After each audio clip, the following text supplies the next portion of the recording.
right, so we're doing the first 50 prior to our satsang. So we're just going to take a moment to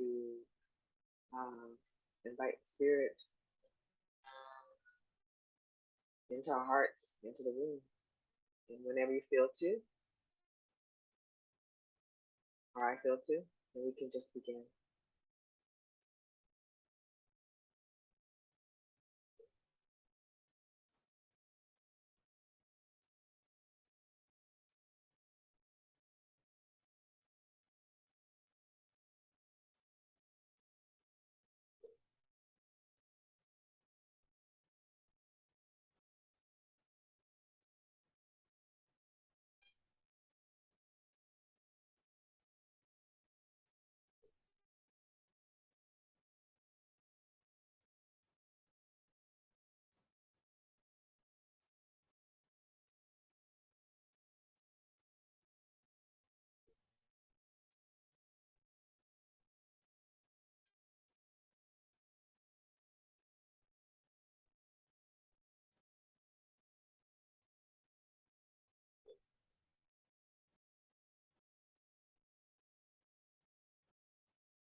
Nothing I see means anything. The reason this is so is that I see nothing, and nothing has no meaning. It is necessary that I recognize this, that I may learn to see. What I think I see now is taking place of vision.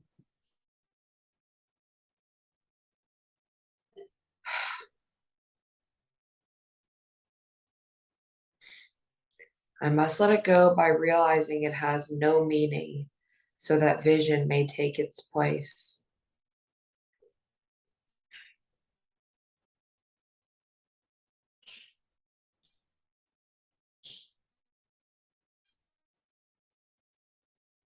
I have given what I see all the meaning it has for me. I have judged everything I look upon, and it is this and only this I see. This is not vision. It is merely an illusion of reality because my judgments have been made quite apart from reality.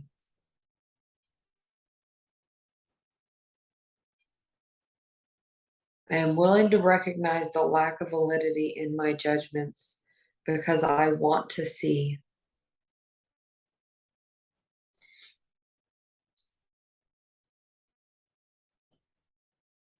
My judgments have hurt me, and I do not want to see according to them.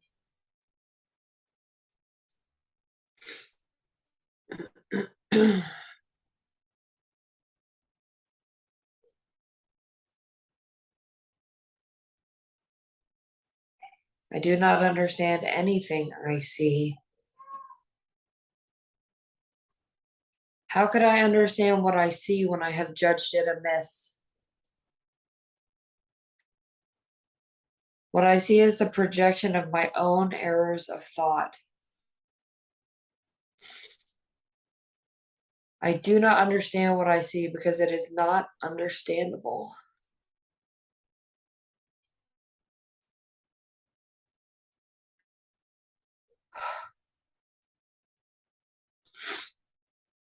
There is no sense in trying to understand it, but there is every reason to let it go and make room for what can be seen and understood and loved.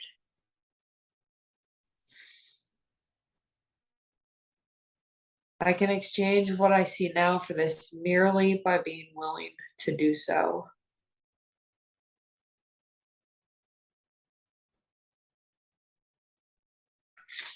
Is not this a better choice than the one I made before?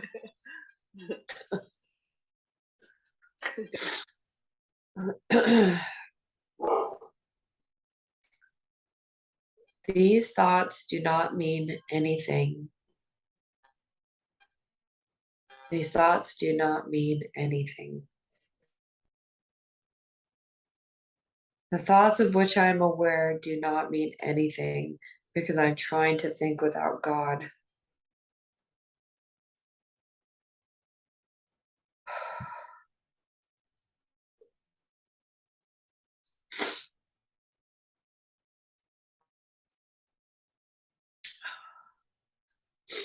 What I call my thoughts are not my real thoughts.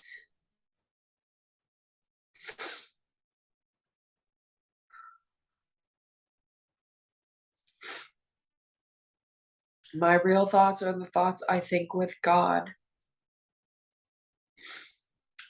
I am not aware of them because I've made my thoughts to take their place.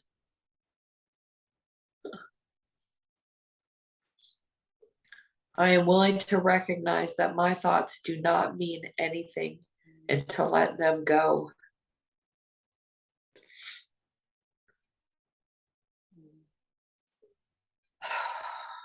I am willing to recognize that my thoughts do not mean anything and to let them go. I choose to have them be replaced by what they were intended to replace. My thoughts are meaningless, but all creation lies in the thoughts I think with God. My thoughts are meaningless, but all creation lies in the thoughts I think with God.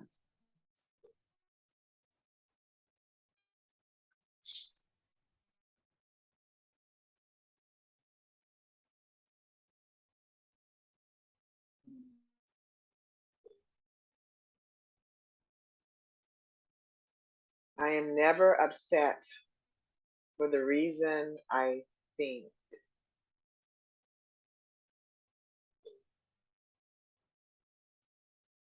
I am never upset for the reason I think, because I am constantly trying to justify my thoughts. I am constantly trying to make them true. I make all things my enemies so that my anger is justified and my attacks are warranted. I have not realized how much I have misused everything I see by assigning this role to it. I have done this to defend a thought system that has hurt me and that I no longer want. I am willing to let it go.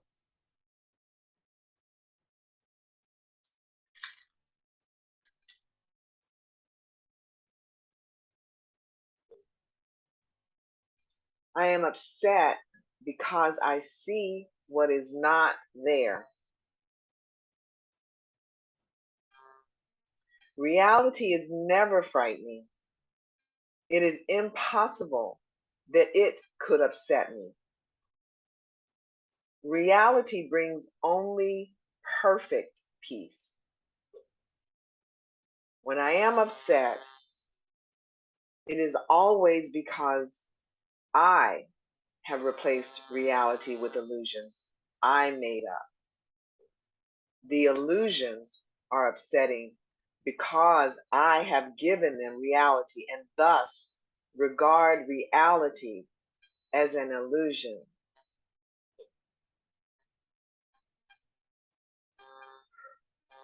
Nothing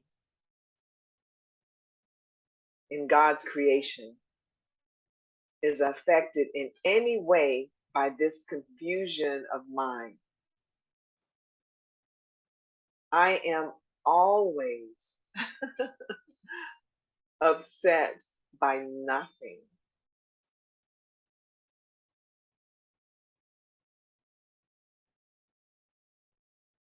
I see only the past. As I look about, I condemn the world I look upon. I call this seeing. I hold the past against. I hold the past against everyone and everything, making them my enemies. When I have forgiven myself and remembered who I am, I will bless everyone and everything I see. There will be no past and therefore no enemies. And I will look with love on all that I failed to see before.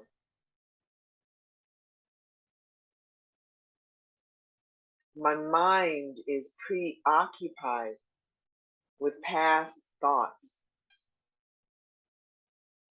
I see only my own thoughts, and my mind is preoccupied with the past.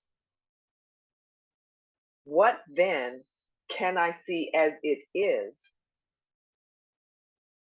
Let me remember that I look on the past to prevent the present from dawning on my mind. Let me understand that I am trying to use time against God.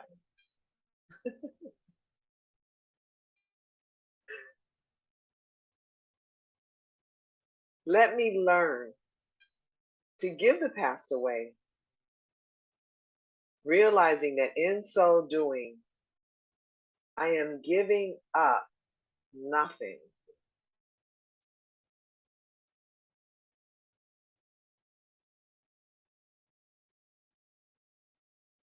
Hi, Vivian. We'll give you a minute. You know, Anna, you feel to read a few? And then we'll get you a Vivian.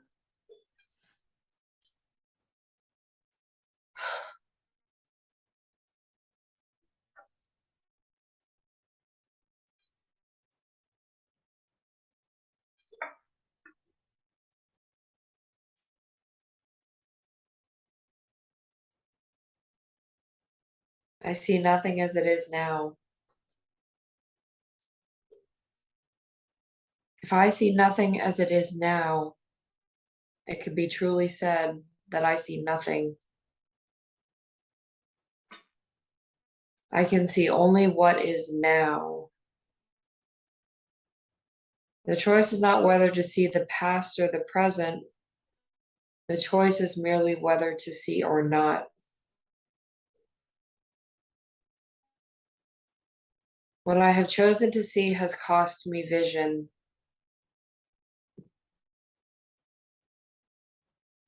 Now I would choose again that I may see.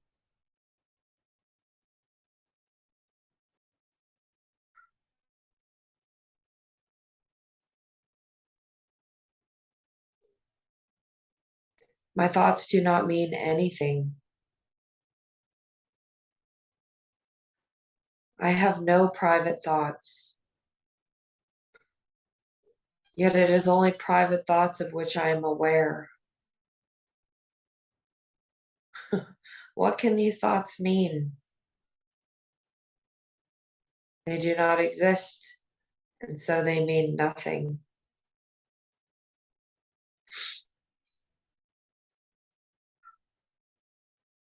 Yet my mind is part of creation and part of its creator. Would I not would I not rather join the thinking of the universe than to obscure all that is really mine with my pitiful and meaningless private thoughts? Hmm. Hmm.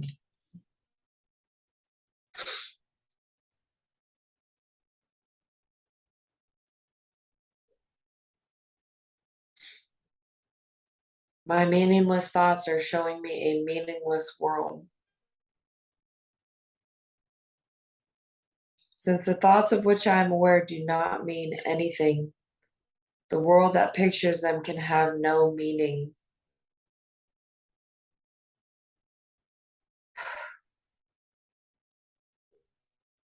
What is producing this world is insane, and so is what it produces.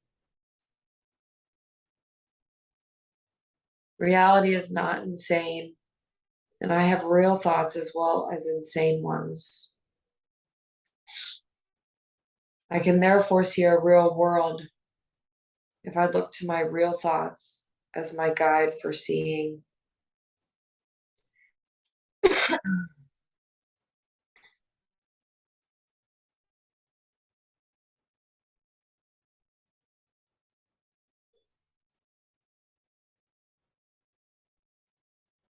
I am upset because I see a meaningless world.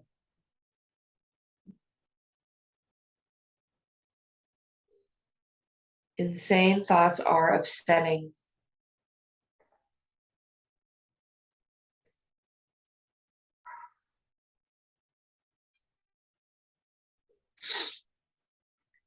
They produce a world in which there is no order anywhere.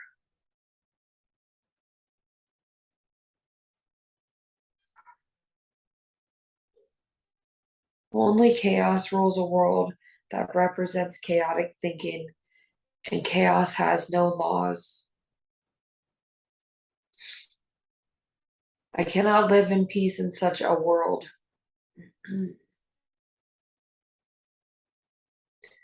I am grateful that this world is not real, and that I need not see it at all unless I choose to value it. And I do not choose to value what is totally insane and has no meaning.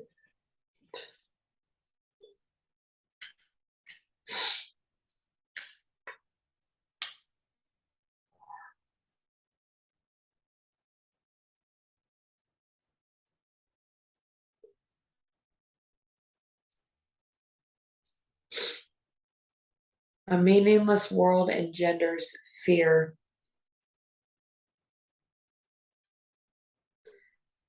The totally insane engenders fear because it is completely undependable and offers no grounds for trust.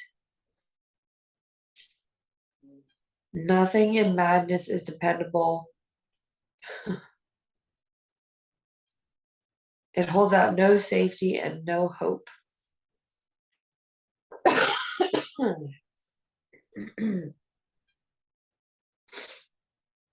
But such a world is not real.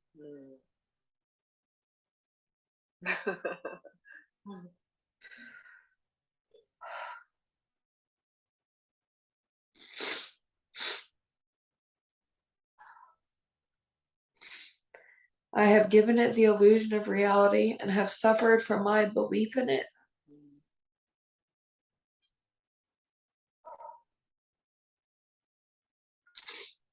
Now I choose to withdraw this belief and place my trust in reality.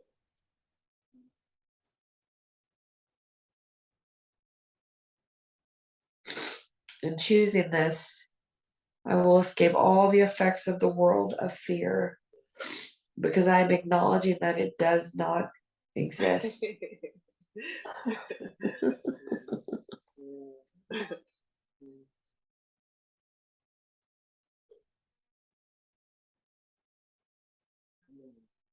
Viviana, would you like to read it? Thank you. So nice to see you. God did not create a meaningless world. How can a meaningless world exist if God did not create it? He's the source of all meaning, and everything that is real is in his mind.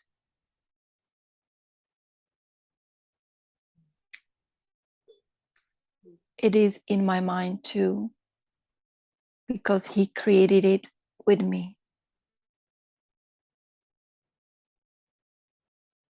Why should I continue to suffer from the effects of my own insane thoughts when the perfection of creation is my home? Let me remember the power of my decision. Let me remember the power of my decision and recognize where I really abide. My thoughts are images that I have made. Whatever I see reflects my thoughts. It is my thoughts that tell me where I am and what I am. The fact that I see a world in which there is suffering and loss and death shows me that I am seeing only the representation of my insane thoughts. And I am not allowing my real thoughts to cast their beneficent light on what I see. Yet God's way is sure. The images I have made cannot prevail against him, because it is not my will they do so. My will is his, and I will place no other gods, no other gods before him.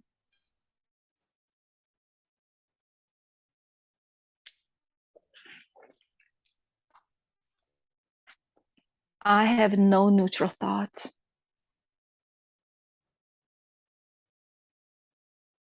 Neutral thoughts are impossible because all thoughts have power. They will either make a false world or lead me to the real one. But thoughts cannot be without effects. As the world I see arises from my thinking errors, so will the real world rise before my eyes as I let my errors be corrected.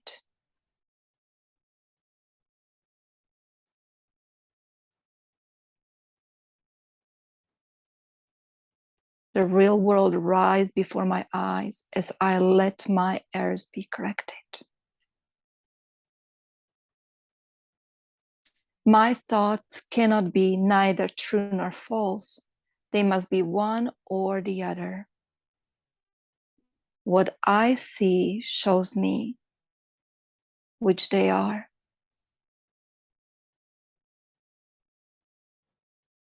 I see no neutral things.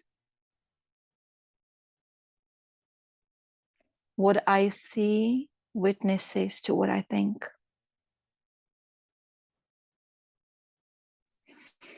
If I did not think, I would not exist, because life is thought. Let me look on the world I see as the representation of my own state of mind. I know that my state of mind can change. And so I also know the world I see can change as well.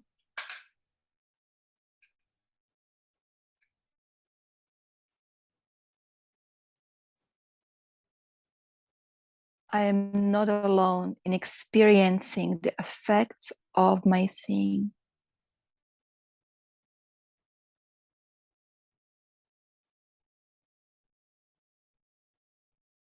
If I have no private thoughts, I cannot see a private world.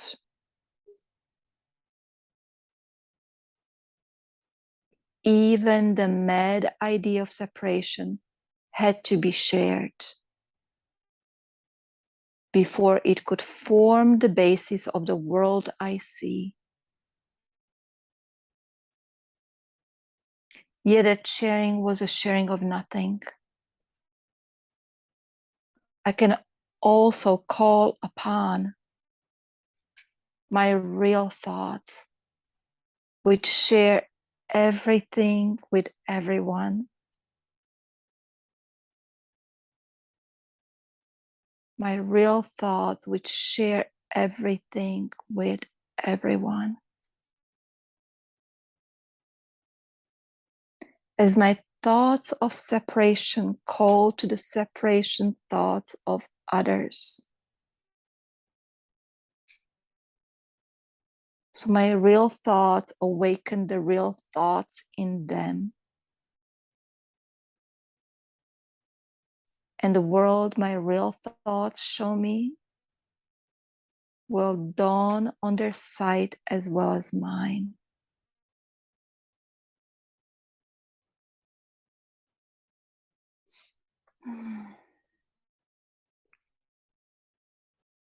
I am not alone in experiencing the effects of my thoughts. I am alone in nothing. Everything I think or say or do teaches all the universe.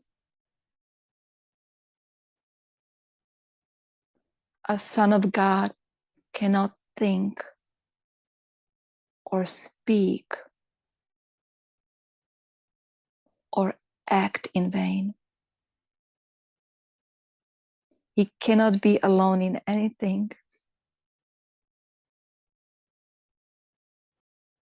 It is therefore in my power to change every mind along with mine. For mine is the power of God.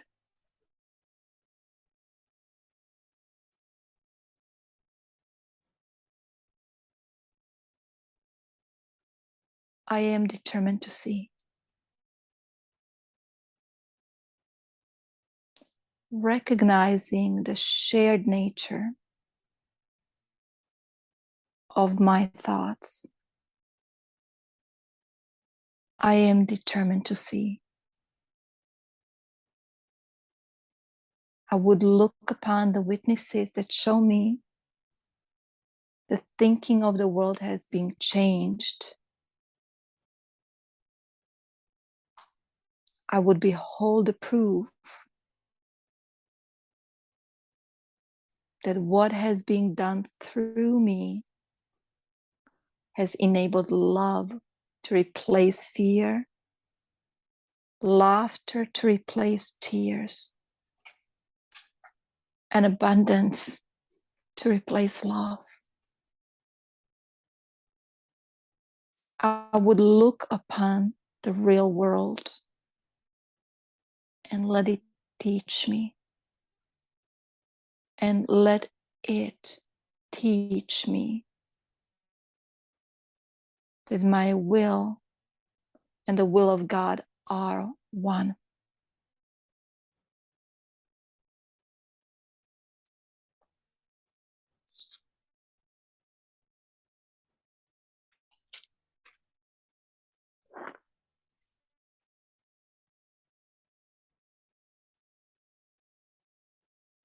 I am determined to see things differently.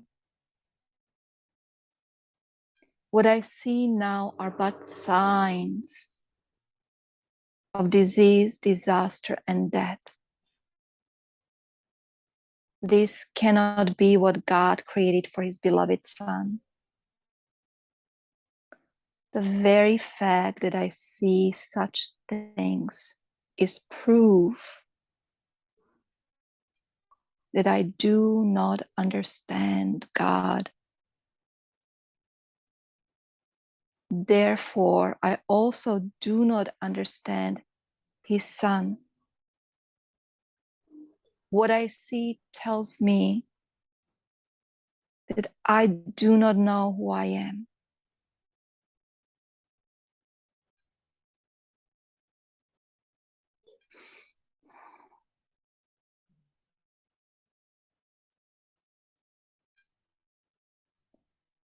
What I see tells me that I do not know who I am.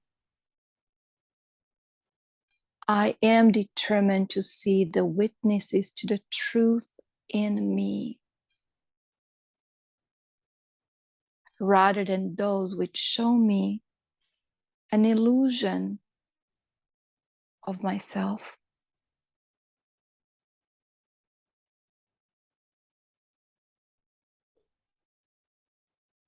Thank you, Vivian. Thank you. I'll do a couple.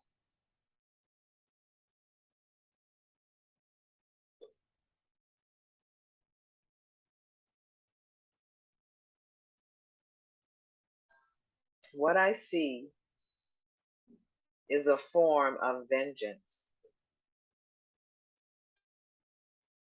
The world I see is hardly the representation of loving thoughts. It is a picture of attack on everything by everything. It is anything but a reflection of the love of God and the love of his Son. It is my own attack thoughts that give rise to this picture. My loving thoughts will save me from this perception of the world and give me the peace God intended me to have.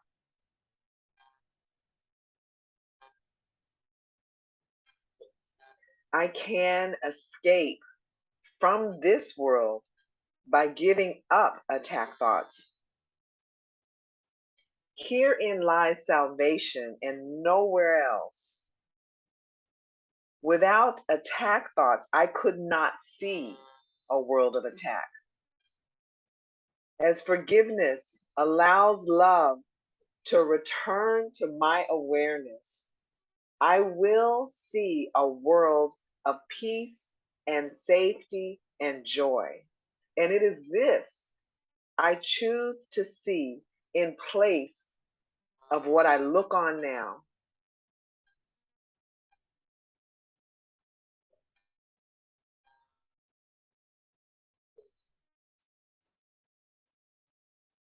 I do not perceive my own best interests.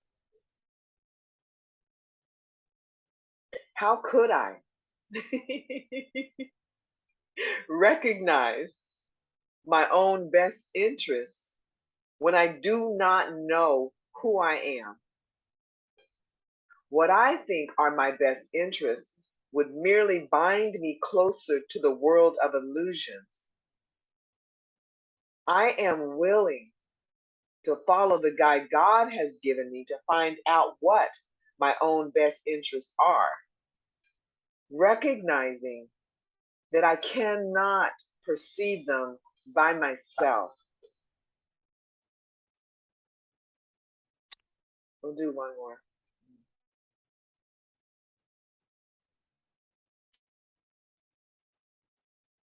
I do not know what anything is for.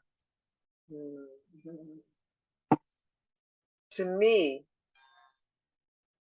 the purpose of everything is to prove that my illusions about myself are real.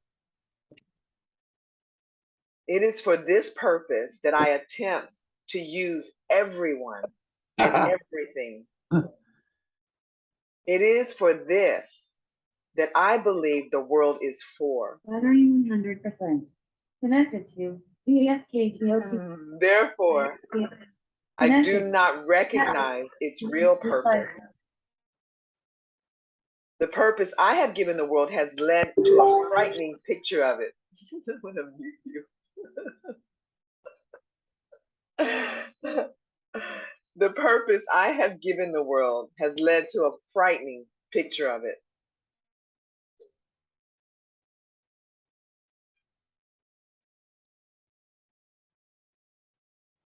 Let me open my mind to the world's real purpose by withdrawing the one I have given it and learning the truth about it.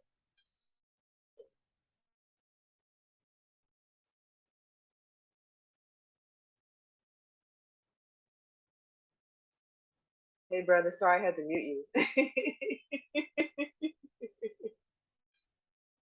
Oh, you got a new toy. You're muted, bub. You're muted. Unmute yourself. I had to mute you because you were. My computer thing isn't very loud. Ah. Like it's just like I'm always doing this. I don't know, maybe the old carcass is going a bit deaf. But so I bought one of these extra loud things and I'm trying to link it to the. Okay. So if you get a bit of feedback, it'll be this. Just let me know. But we shouldn't once you pick that as your device. But we hear you while you're setting it up. Yes, Q1 FE5G. So I'm gonna mute you while you set it up. Are you set up? I think it's. I don't know. It's not. I don't know. Can you hear me? To... How do you hear me? So you have to. Oh, you know how to connect. You've used headsets before, yeah? And Galaxy S21 FE5G. I'll work it out later. Okay. We can do it now. You want to, real quick? No, it's all right. It's all right. I can't figure it out anyway. I have to go and read the instructions. All right.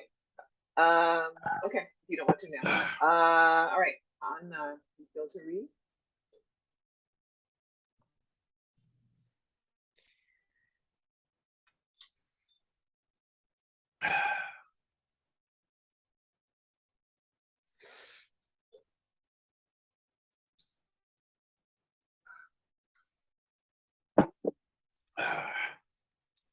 My attack thoughts are attacking my invulnerability. Battery 100%. How can I know who I am when I see myself as under constant attack? Galaxy S21 FE5G.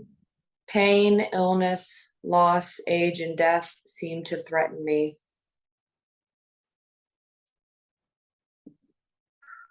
All my hopes and wishes and plans appear to be at the mercy of a world I cannot control. Yet perfect security and complete fulfillment are my inheritance. I have tried to give my inheritance away in exchange for the world I see. But God has kept my inheritance safe for me. My own real thoughts will teach me what it is.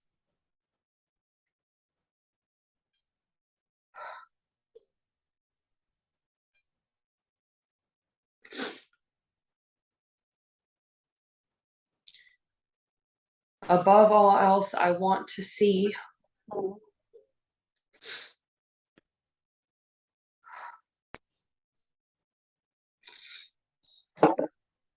recognizing that what I see reflects what I think I am. I realize that vision is my greatest need. The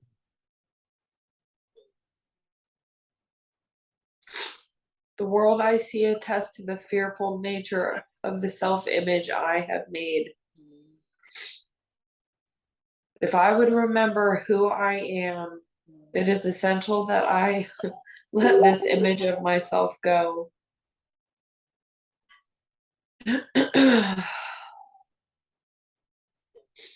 As it is replaced by truth, vision will surely be given me. And with this vision, I will look upon the world and on myself with charity and love.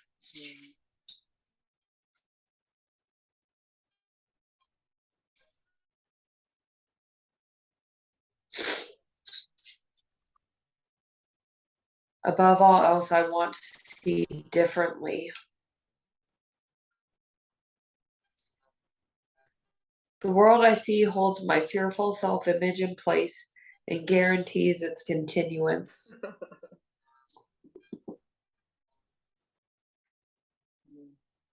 While I see the world as I see it now, truth cannot enter my awareness. I would let the door behind this world be open for me, that I may look past it to the world that reflects the love of God.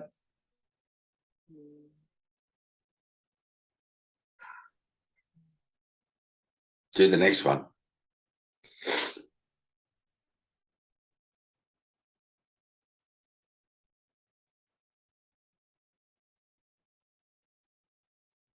God is in everything I see. Behind every image I have made, the truth remains unchanged. Behind every veil I have drawn across the face of love, its light remains undimmed. Beyond all my insane wishes is my will, united with the will of my Father. God is still everywhere and in everything forever.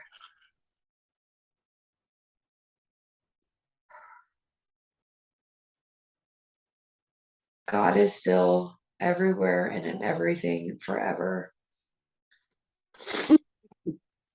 And we who are part of him will yet look past all appearances and recognize the truth beyond them all. You know, the thing that always trips me out is like we're looking at a journey that's already over. It's like this is already done. We already don't exist. We're already gone from here. And all of this is just a memory of something that's already gone past. And yet, within the appearance of the memory, we're given this incredible teaching to even shorten the time that memory takes. It's like literally we are a miracle. It's like, how do you go back into time? This is like in my head, you know, like how do I go back into time and then collapse it, shorten it? It's like that old conundrum that philosophers and quantum physicists have. It's like, if I went back in time and killed my grandfather, would I exist to be able to go back in time now and kill him in the first place? Like, because I wouldn't, you know, like a paradox. You can't escape the paradox. And the thing that I really love about it is when you remember that it's the paradox in the middle of all of the stuff that seems to be going on, when you remember that you're looking at something that's already over, that's already finished. It's like you're watching a rerun of an old TV show that you know the ending perfectly well, and they all laugh at the end, like Scooby-Doo ending, you know. It was just a guy in a mask. It's so funny. It's like we're time travelers. We're time traveling backwards. We're going backwards through time. It's like here we are in the year, whatever it is, 20 something, and as if there is still time to go, as if there is more years to follow. And that's the way that it appears, but yet turn it on its end and it's just the here and the now, you know, all of time, this whole timeline of billions of years, turn it on its end like a tunnel. What do you see in that time tunnel? Everything all at once. It's like a tube. If I look at the entirety, like a linear landscape of my experience, even in one incarnation, one lifetime, let's say 80 years, and it's like it seems to be one day after the next, one situation after another, after another, after another. But if I turn that time tube on its end and have a look at it down there, it's one situation seemingly stretched out, beginning and ending, beginning and ending, beginning and ending, beginning and ending. But it's one thing happening. And all of it is simply a false belief clogging up the tube. You know what I mean? All of it is not real. All of it has no reality whatsoever. And it's like when I remember that, and I seem to be at the same time confronted by what seems to be going on in the dream, it's like all of a sudden it's like unseen hands. They pull you back from the stage, you know, and you become the observer. You become the passerby and the witness rather than the participant in the thing. It's like Jesus says, be a passerby. So not always easy to do because the ego loves to assume that somebody else needs to hear something or somebody else should change to make me happy or, you know, all these sorts of things. And that takes place across the board, not just in spiritual circles, but across the board in just daily life, whether you're aware of what spirituality is or not. It's just like that's how it works. But it's like learning to step back from that. It's like I had someone this morning message me and comment about what I've been going through the last week or so, and as my own experiment, you know, as my own thing, which kind of went all over the place, and as these things often do. And there was all these references in what she was saying, and I just had to step back. I couldn't deal with the references. I couldn't individually pinpoint each thing and make a point about each of them to try and bring a sense of clarity and make it reasonable why each of the points that was being raised wasn't really valid. They were just illusions like anything else. So I just stepped back and let the illusion peter itself out. You know, eventually there was nothing else to say. Eventually that reflection or that brother ran out of chit-chat about what it thought was going on, and I just sent a thumbs up. There was a whole thing, you know. So it's like one of the things that I've gotten out of the last week's adventure is exactly that, to be the passerby and to be the observer on seemingly a deeper level. And I remember that many years ago, I think it was Gina. Gina's a very beautiful association in my dreaming, and I'm pretty sure it was Gina said to me something like, don't worry about trying to fix the images in the dream. If they need help, they'll come and ask, or something like that. But because well, I can only speak for myself, but because we're pursuing a spiritual unraveling or a spiritual unfolding, there's always this temptation to want to be like Mother Teresa and help the little children, you know, and it's like, it's quite sad to say you can't do that. And it's not that you can't, but it's rarely welcome received. It's like what we were talking about yesterday, Tina. You've really got to like be done with the world in a way where even a clumsy attempt to offer something is well received. You know, it's like you've got to feel with the heart. You've got to feel the intention or the gift behind what's being offered. It's like, oh, I get it. This brother's trying to help me. They're not criticizing my particulars of what I wrote or what I said or what I'm doing or whatever. They're actually just trying to help me. And it's like when you can realize that, when you can realize that everything is the voice for God, you learn to step back and be the observer, and you learn to just ask again, all right, show me another way to see this then. You know, show me another way to hear what this brother's trying to say, you know. But of course, not everybody's like that. You know, when you, it's like in the old days, you know, in ancient Greece, the philosophers would stand up on their little stone and in the crowd, you know, and they had this area, I forget what it was called, might have been the agora. And when Socrates, you know, we're going right back, Socrates, Plato, and all of these sort of guys, and they would stand up on their little plinth or on their box or whatever it was they had, their marble thing, in this area. And the Greeks were a very, very advanced culture. They valued intelligent thinking, right? The Greeks valued intelligent thinking, and they would often accord great tribute to their prophets and to their teachers and to their wise people and all of that. And they would have these massive debates, right, in the agora or in the amphitheater or whatever it was. But unless you were one of the really big guys that was like Socrates or whatever, and even he was poisoned in the end, but unless you were one of those guys, the lesser wise men would have to stand up in the public areas, and they would have stuff thrown at them, rocks or tomatoes or whatever, even though they were just trying to be helpful, you know. But they weren't accorded the same kind of accolades as like Socrates or whatever.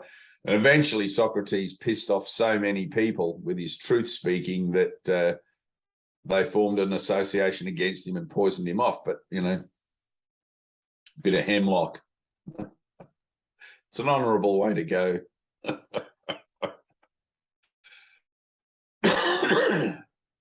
But that's stepping back, that moment of stepping back and asking, show me another way to see this, Lord. Right? You've got to ask, Anna. It's like the vision of Christ is within me now and is available to me but for the asking. And it's like there's always a better way.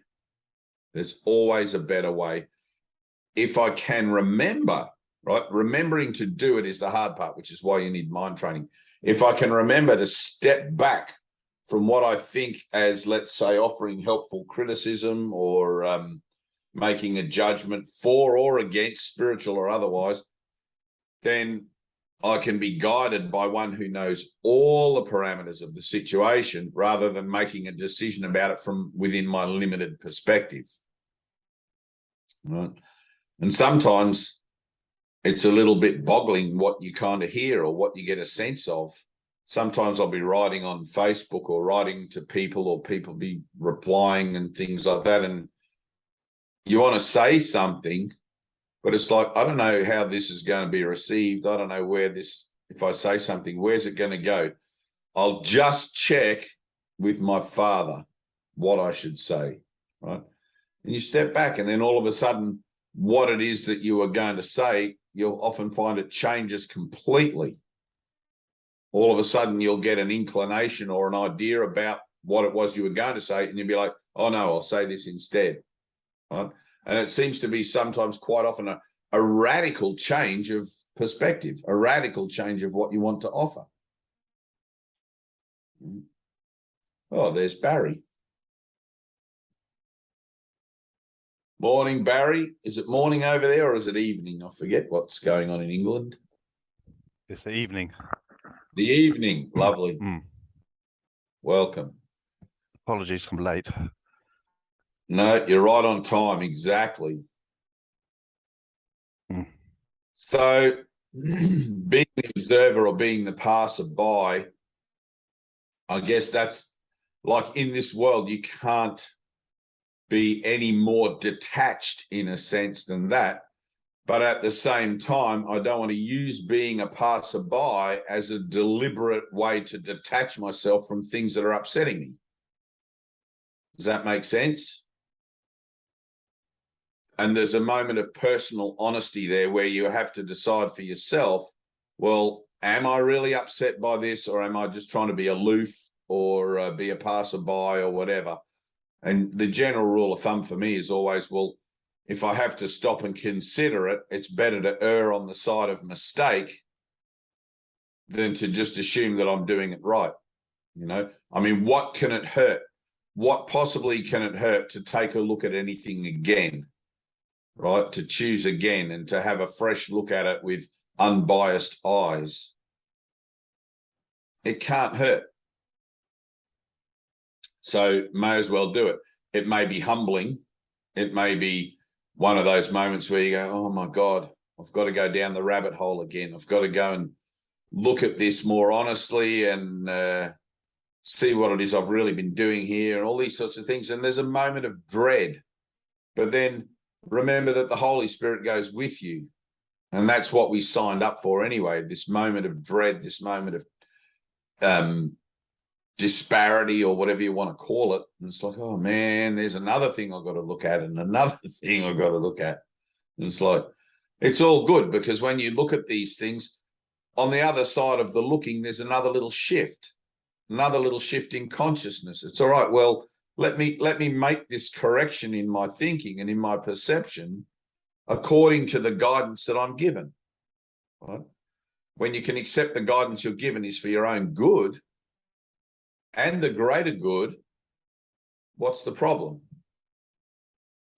You know, pride always goes before a fall and all of these sorts of things. And it's like, I'm here to be a servant. I'm here to serve all humanity. I'm here to, you know, like we were talking about yesterday, I'm the shit from the snake's ass. That's how the sadhus describe themselves. There was a series on TV once called The Sadhus. It was on SBS. I've never been able to find it. It was like a 6-part series. It was so beautiful. If you guys ever come across it, let me know.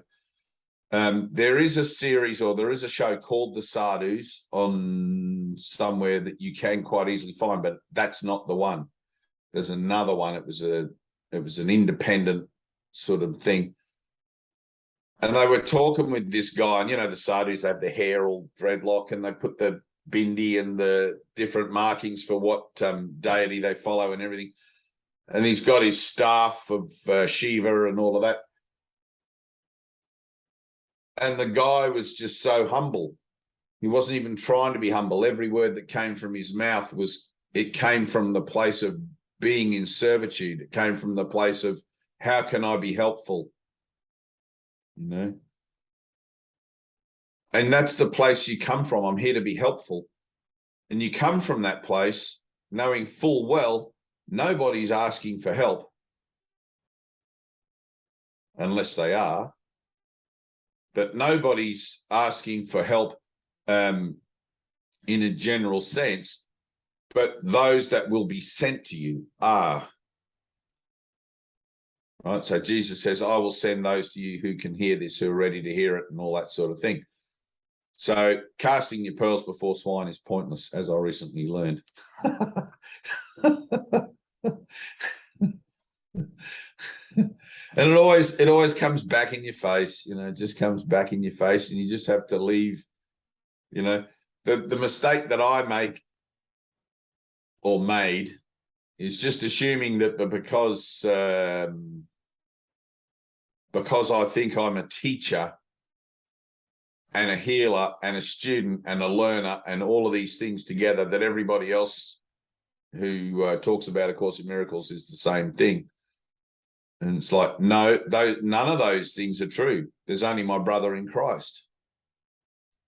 Right? There's only my brother in Christ. None of those things are true.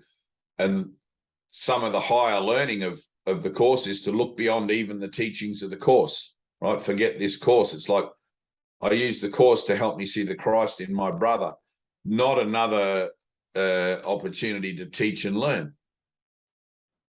And learning to be humble, which I failed to do in my recent adventures, learning to be humble and step back in asking for guidance is really important. But you have to be exposed, you have to allow yourself to become vulnerable and open to correction and change and all of these sorts of things. So in everything, I'm just very grateful.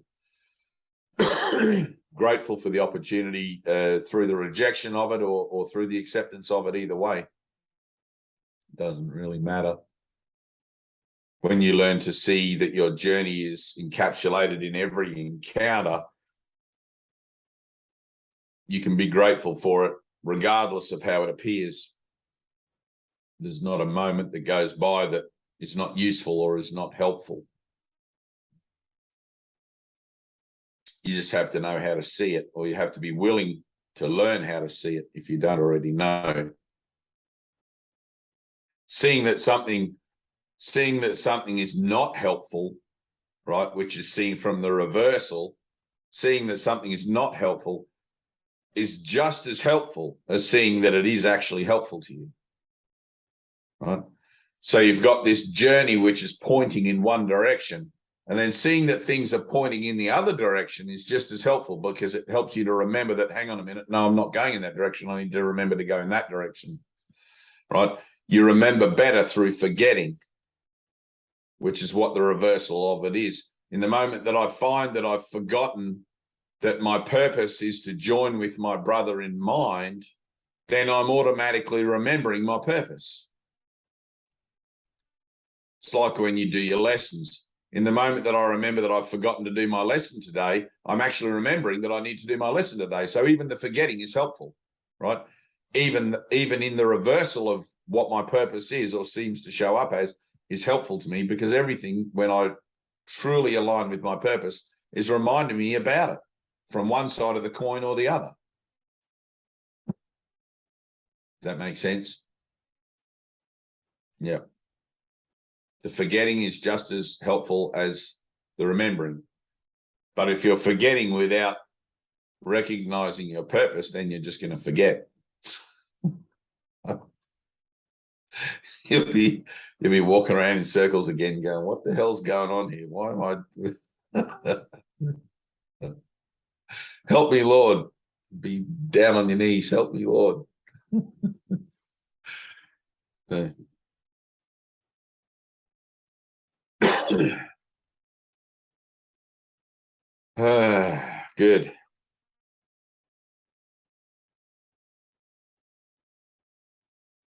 It's funny, I remember Ted gave a talk once about, it wasn't the Dalai Lama. Ted was a pretty out and about guy. Like, he met the Dalai Lama and he met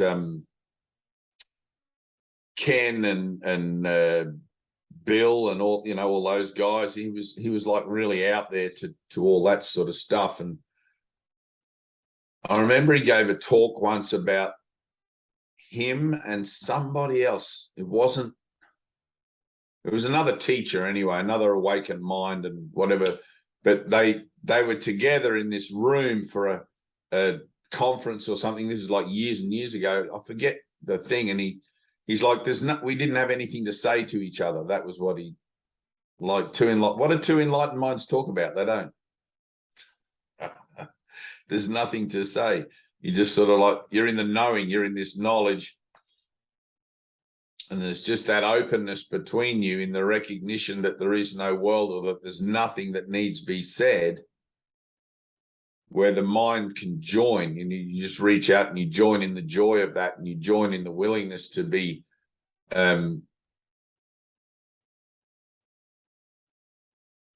unflinching, I guess, in the place where there might tend to be a pregnant pause. And the more awake you become, or the more your awakening progresses, the less fearful you become of that pregnant pause. you know, of that quiet moment. And I like the analogy of people in a restaurant, a group of friends around a table, you know, and they're talking, and then all of a sudden the conversation stops and there's a pregnant pause and no one knows anything to say. And it becomes intolerable, that silence, that moment. And you feel like, God. And then in your back of your head, you're going, I should just talk about the weather. And then you go, no, I can't talk about the weather because that'll make it obvious I've got fucking nothing to talk about, you know, like, and you feel your own lack of social competency, you know, in that circle. And then you realize everybody's socially incompetent here. No one knows anything to say. There's this moment that's going to expire any second where what are we going to do? How long is this quiet moment going to go on for?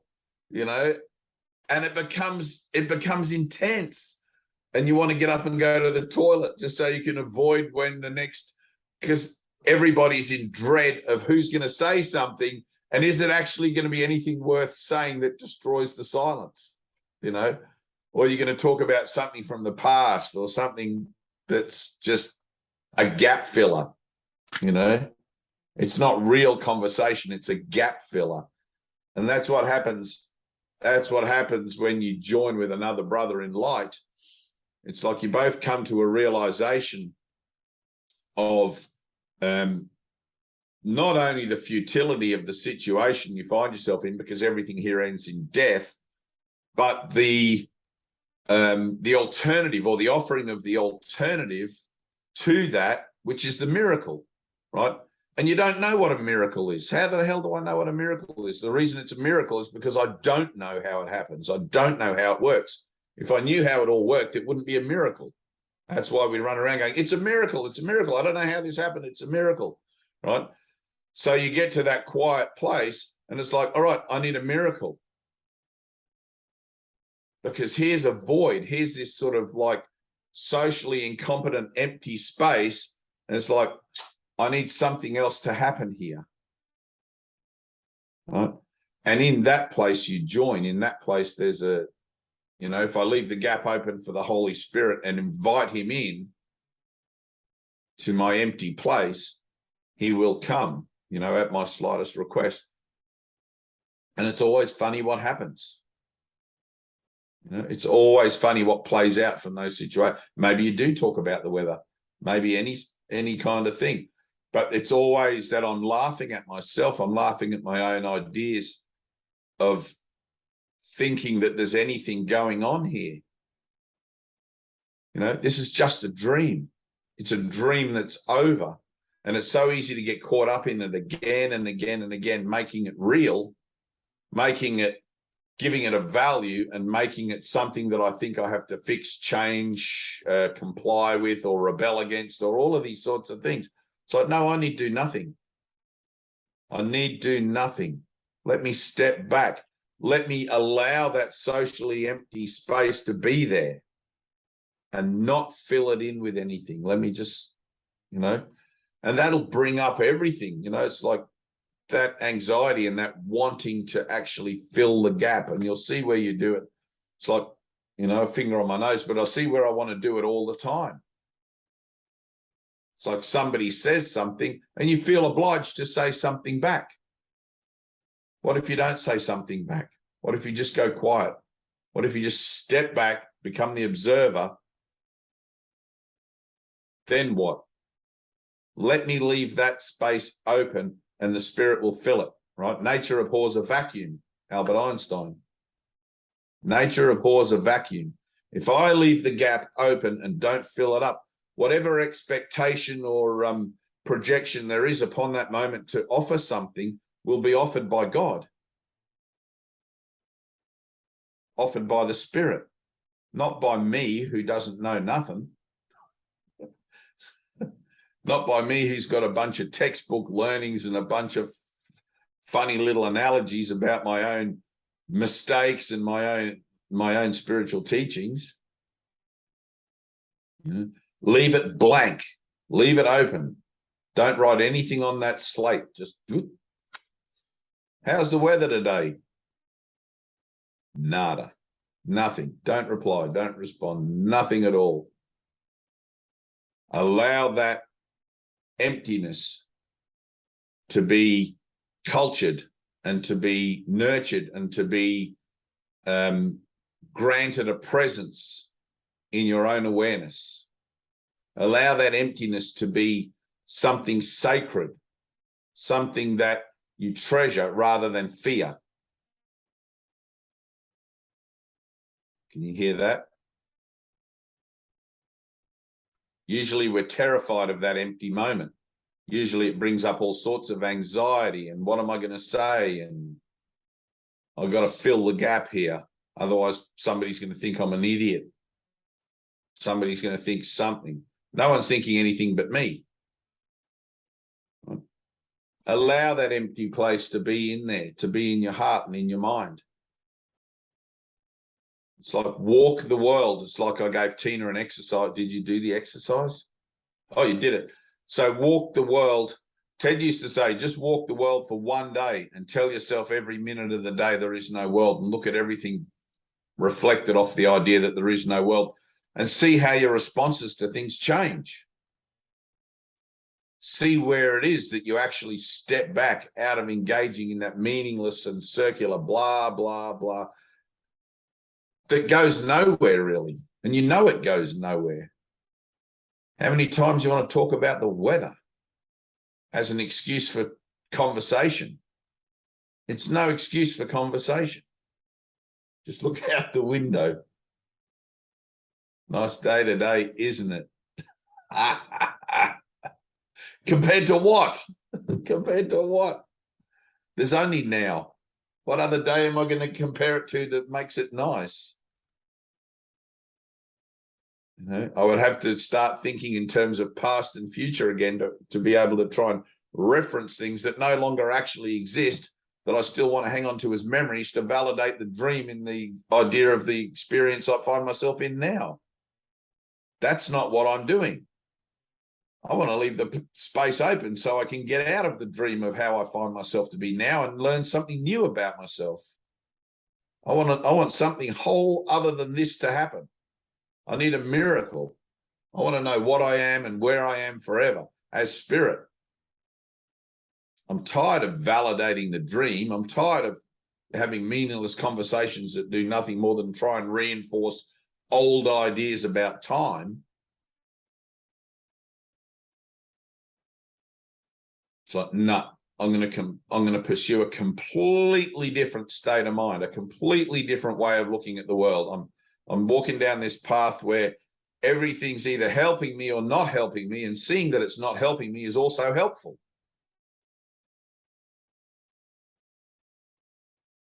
When I see that it doesn't help me, that's helpful as well. Oh, I put my hand on the heater and it burns. That's not helpful. I won't do that again. Right? So it's like I cast my pearls before swine. It all comes back in my face. Oh, that's not helpful. I'm not going to do that again. And there's a kind of a area where you just realize it's like, this is my own, what would you call it? My own reckoning, my own atonement that I'm looking at here. It's not about anyone else and whether I'm received or not received. You guys will have situations, whether you're teaching this formally out of the book with others who are interested, or whether you're actually just speaking your truth in a coffee shop or whatever, and you'll have people that will reject you and other people that will want to know more about the perspective that you're employing to see through life, see life through in exactly the same way. Some people will look at you like you're crazy, and some people will look at you like, where did you learn all that stuff? And it's like, don't be concerned either way. Don't be concerned by those who look at you like, wow, that's amazing. I want to learn about that. Or you're a freaking idiot. Just stay right in the path. It's all a distraction. Because as soon as you give either one a value, your ego is going to make something out of it. Right? Your ego will make up a story about it and blah, blah, blah, blah, blah, blah, blah, blah, blah, blah. Remember, this is a dream that's already over. This is a dream that is already over.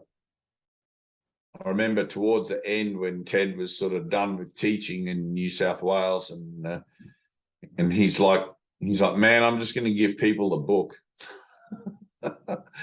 Just going to let them work it out for themselves. He's like, here's the book. Come and see me in 12 months after you've done the workbook lessons if you still have any questions. It's a funny thing. What's happening, Barry? How is Yeah, well- sunny old, speaking of the weather? You know, it reminded me that there's a saying down here that a wise old farmer was once asked, you know, what he thought of the weather at the moment for his farm, and he said, well, it's good for that field over there, it's bad for that field over there, it's not too bad for that crop over there. There wasn't anything such thing as good weather or bad weather, or No. it depend. It's all And, relative. Yeah. yeah. And the other answer was, it doesn't matter what the weather is, it's better than no weather at all.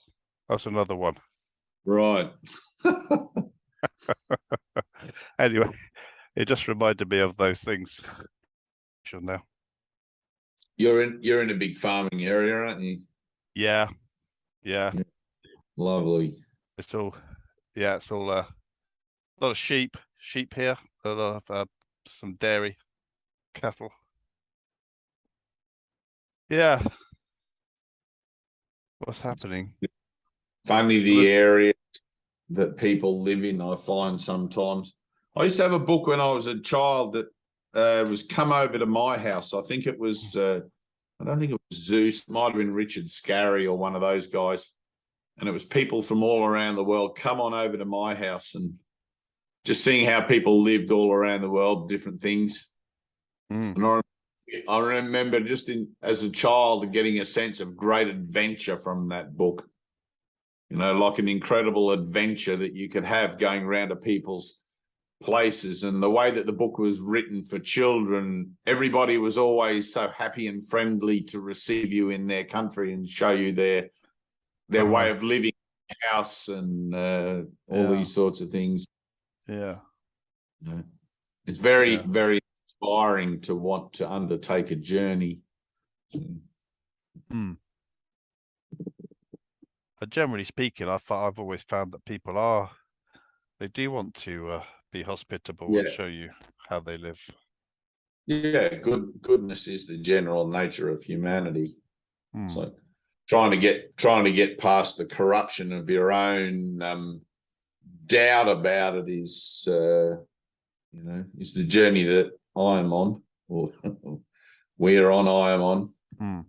It's like that potential. It's like Jesus says in the Course, there's nobody who walks the world, but in armor, and doesn't perceive good in someone, but yet doubts what lays beyond the smile and all of that sort of thing. What's hiding behind that. It's like, man, that doubt sometimes is so freaking tenacious. You don't see it until you see it, and it's just like, I never perceive my own best interest. If I could actually go into any given situation completely open-hearted and open-minded, it's like I feel sure that the whole world would just disappear. It's like there's always this chain dragging along behind, the chain of doubt, self-doubt, the chain of feeling like you don't fit in or you don't belong or shouldn't be there. And it's like, I understand that now. Like it makes sense. It's like, well, the world's not my home. I'm not here. I don't fit in. Stop trying to fit in. When you stop trying to fit in, of course, people don't understand that.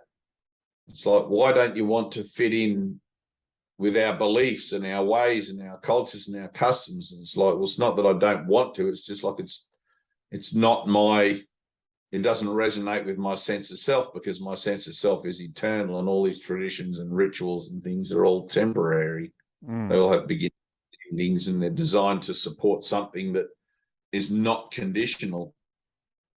So, but I think I get beyond that. I used to feel very, very uncomfortable in social situations. You know, there was a time in my life I could never host a Zoom meeting. It's like, nah. Funny, I remember my parents used to take me out, and I'd get up, we'd go, my brother and I would be taken to a restaurant or something, and my dad used to drink a lot. He'd always get drunk and start raving at the table, like just babbling on, and Mum would have to drive home. And I remember at one time I hadn't seen my parents for a while. I was about 19 or 18. I'd just left home. Anyway, I think it was Dad's birthday or something. I'd come back home for Dad's birthday, and we went to this big restaurant, some chalet thing on the side of a mountain. And there was about 20 people at this big long table we had. And Dad started drinking. I was watching him, like, just drink. He'd guzzle them down until he reached a certain level where his social anxiety was under control, you know. And I suffered from that same social anxiety. And I got up and I walked out of the restaurant. I couldn't do it. I just left the table, left the meal, left everything. I just sat outside till the whole thing was finished, and then, you know, said goodbye to Mum and Dad and went home. Just couldn't do it. Couldn't face it. Couldn't sit there and watch the show, because I'd given it all a meaning that it had. You know, I'd given the whole thing the meaning it had for me. And it was terrifying. I knew what was going to happen. You know, Dad would get drunk, Mum would have to drive home, there'd be an argument when they got home, us kids would be sent to bed, and I'd lay in bed listening to Mum and Dad yelling at each other. You know, it was terrifying. And to see it unfolding, you know, when you're a child, or even when I was an adolescent, to see it unfolding, there was this social anxiety in me, or this moment where I couldn't face what that was. You know, I couldn't look at it and just accept it and let it be figures in a dream and things like that. It was like, how do I even have that perspective on it? Whereas now it's quite strange, you know, like I visit my parents, they're both still alive, but I visit my parents once or twice a year, and they are just like figures in a dream. And I don't know how it got to that point where I no longer have this attachment, like a family or a maternal kind of an attachment to them. Like, but that whole thing is gone. Dad still drinks, Mum tells him off, and, you know, but now they're so old, Dad just goes to bed. But the whole situation, I find myself sitting there and at their house sometimes, just looking at them like they're just images on a television set or figures in a dream, and they say things and I say things back. You know, now how did it get from where it was when I was a teenage boy to where it is today? I don't know, a miracle. But I know that I asked for help with it a lot of times along the way. And it's the same with any situation, Anna, same thing. Family, friends, whatever. It's like, I look for my own responses. I'm not dealing with them. I'm not dealing with family and friends and situations out there. I'm looking at my own responses, at my own doubt about being the Christ. I am the Christ. The world is never going to let me be that. Never. They nailed Jesus to a freaking cross. What, I think they're going to treat me any better? You know? So you got to look at it that way. And a prophet's never welcome in their own home. So it's like, well, I'm never going to be recognized by the figures in my dream as what it is I know myself to be. Right? I know that I'm the Christ. I've had that experience, the whole thing. It's like one with Jesus, one with you guys, one with everything. But you try to take that as a working point of view into any given situation, and people are doing this at you, you know. And maybe in 10,000 years they'll be like, "What do you mean you're the Christ? We're all the Christ." Maybe it'll be in the reversal then, and they'll be like, "What are you talking about? Are you crazy? What else would you be?" But right now in time and space, it's not that way.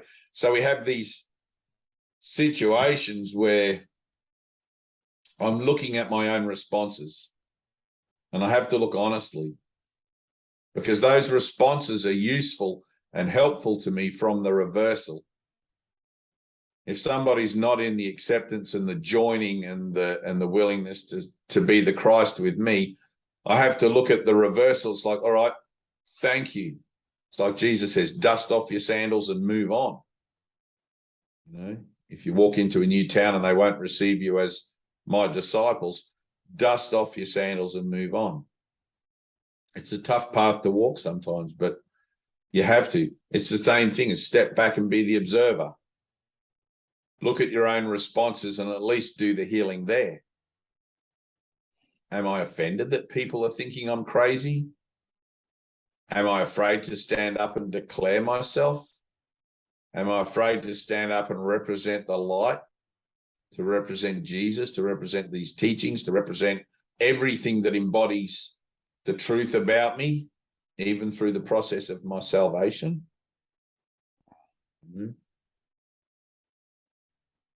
And I look at my own responses to things. And it's just like, well, there are triggers and there are areas where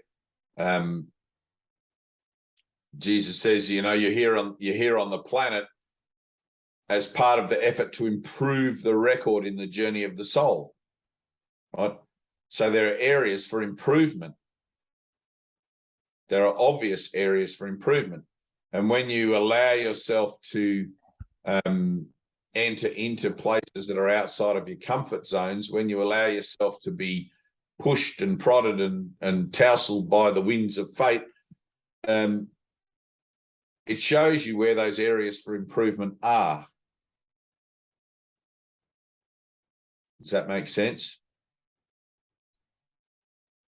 And I think it's just funny, Barry, like I live out in the country too.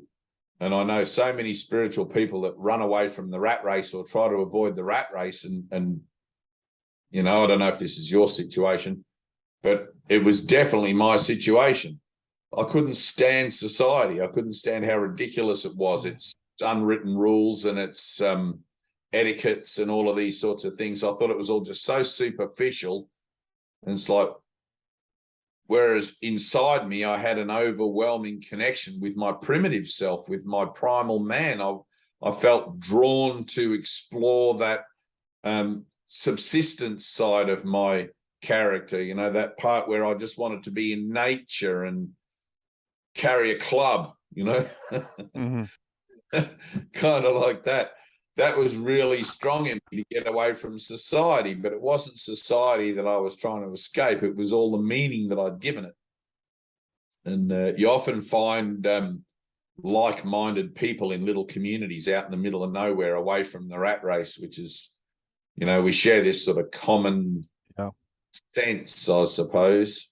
You know, it's like, no, I'm done with that. All those crazy people in the big cities, they can have that. And I'm going to go and find some hippies or find some like-minded country folk that just want to live a simple life. And, you know, they call a spade, and you don't have to guess what they mean by anything. And there's no, you know, you watch Seinfeld, you know, when you watch Seinfeld and, or one of those sort of clever sitcoms or something, and they'll go to like an art gallery, and there'll be the person examining the painting, and they'll be saying, I can see the artist's intention with the, you know, blah, blah, blah, blah, blah. And what's his name? The short guy with the glasses. George would be like, I love the cow, you know, and then everyone will look down their nose at George like they've never even seen the cow. But George just calls it how he sees it, you know, like it's just, he's so beautiful and open and honest. I just love the cow. You know, I like how they painted the cow. It's like I couldn't stand all that pretentious bullshit. It's like pull the stick out of your ass. Just call it a cow, for God's sake. You know, it's like, but I ran away. I had to get away from it because it was everywhere. And the only reason it was everywhere because my mind was in a state of pretentious bullshit at the time. I was trying everything I could to be separate from everything. And so I'd given it a name. I'd given it a value, right? But in the realization that I don't know the meaning of life or whatever, then why wouldn't I stand there and try to understand the different points of view rather than trying to enforce my own point of view on others? You know? run away. Like, get me out of here. I got to go and live a simple life. But of course, you run away from it because you take your mind with you everywhere you go. So it just manifests as something else in another way and comes back around again. And then you see it as presented in a different light. And it's just like, what? Not this again. I've run away from all this. And it's funny, there's a classic example really close to me here. Years ago, I left the family home when I was 18, 17, whatever it was, got in my car and drove, and just went to explore the country. On the way back, it was like Australia's 99% desert, right? We're just this massive desert nation with this thin strip of green down the outside edge there. And so most of my travels were in the desert regions out there. And I sort of, after a few months of driving around out there, I'm like, there's nothing out here. Like, what the hell? There's nothing in the desert. And like, as if I was surprised to discover that. So I headed back as in a straight as line as I could over the dividing range, over the mountains, and back down to the green strip that runs down our coast, the eastern coast. And I came to this beautiful little place called Early Beach that I didn't even know existed. If you haven't heard of it or whatever, Google it up on Google Maps and have a look. Early Beach. And back in those days, in the early 1980s, Early Beach still had cows grazing on the hills behind the main street. There was one strip of shops and things. And there was only two places to get a drink, right? Two alcoholic venues, the main pub and another place called Wanderers or something or other. And I thought, this place is beautiful. It's so idyllic. There's coconut palms and like yachts and islands out in the distance. Everything was just like idyllic, like a postcard. And I didn't even know in Australia that we had such a place, and I remember making a decision, this is where I'm going to come and live. I knew I had to go back to Brisbane, which was a big, ugly city, but I thought I'm going to come and live here because it's so undeveloped, it's so beautiful. And now it's one of the most overdeveloped tourist places. Like, I brought my mind with me. What I rejected, it followed me. It's like there's 5-star resorts and there's like every kind of tourist facility, marinas and millionaires hangouts and all of this. It's become very pretentious. But of course, the good thing is the reflection that I have of it is that I'm really not attached to how it looks anymore. So, which is another miracle, because at one point before the course, when I first started seeing all the high-rise go up and all the development starting, it really hit me in my heart. It's like, oh no, there was this whole story of, oh no, paradise lost, paved paradise and put up a parking lot, Joni Mitchell. And now, like 20 years on, it's like, it doesn't mean anything. I don't know how it got to the point where at one time I would have wanted to sign a petition to stop something being developed, and now don't care. Well, it's not that I don't care. It's just like I don't have an input. I don't have a say. I don't have a point of view about it. But that transition, how did that happen? How does the mind go from being one way about something to another way about something? How is it that we change and have that change be much more than just a cursory facilitation in one particular instance? Because that change is across the board.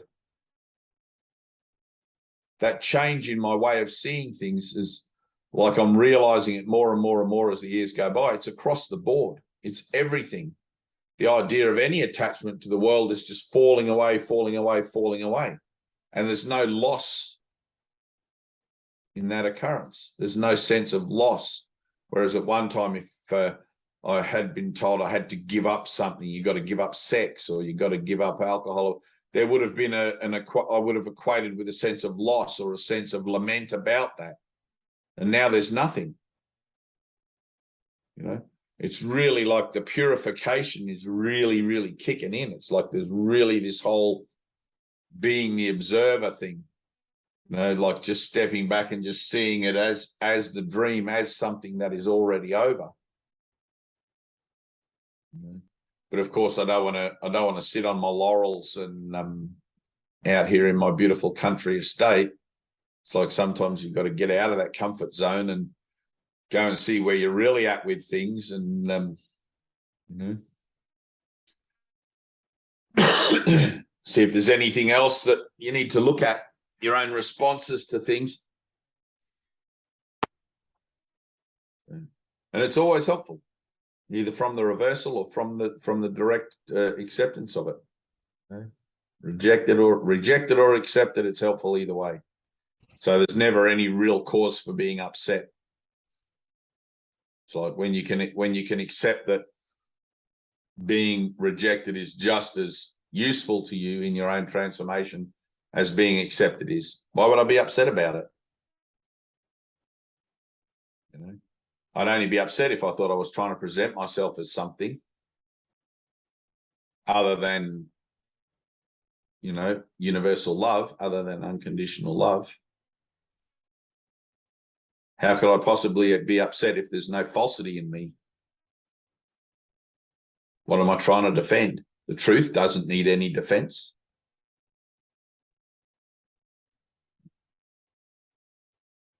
The innocent need no defense. And you're innocent. I'm innocent. We're all innocent. The dream, however, ceaselessly attempts to teach that that's not true. And then one interaction at a time, one friend at a time, one relationship at a time, one situation at a time. We look at our responses, we look at our feelings, we look at how it is that we are in those given situations and see where it is that our defenses or our reactions betray the truth. It's like seeing that you got it wrong or seeing that you fucked up a situation is just as helpful as seeing that you were able to join in truth in that moment and have the outcome of the situation be peaceful and happy. It's like I tell you, I don't care if you leave the Zoom meeting and you're pissed off and angry and grumpy, or I don't care if you leave it and you're joyous and peaceful and happy. As long as something changes. Because the nature of life on earth is constant change. And as we go through the flow, we too must constantly change. That's what it is in this world. And learning to accept the world exactly as it is will bring peace.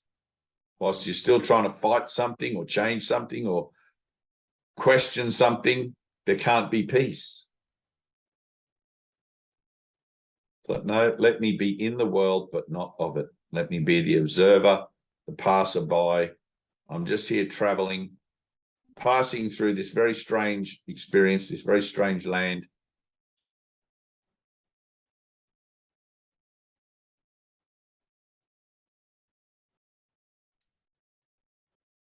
What's happening, Bibiana? You're looking very, very glowy.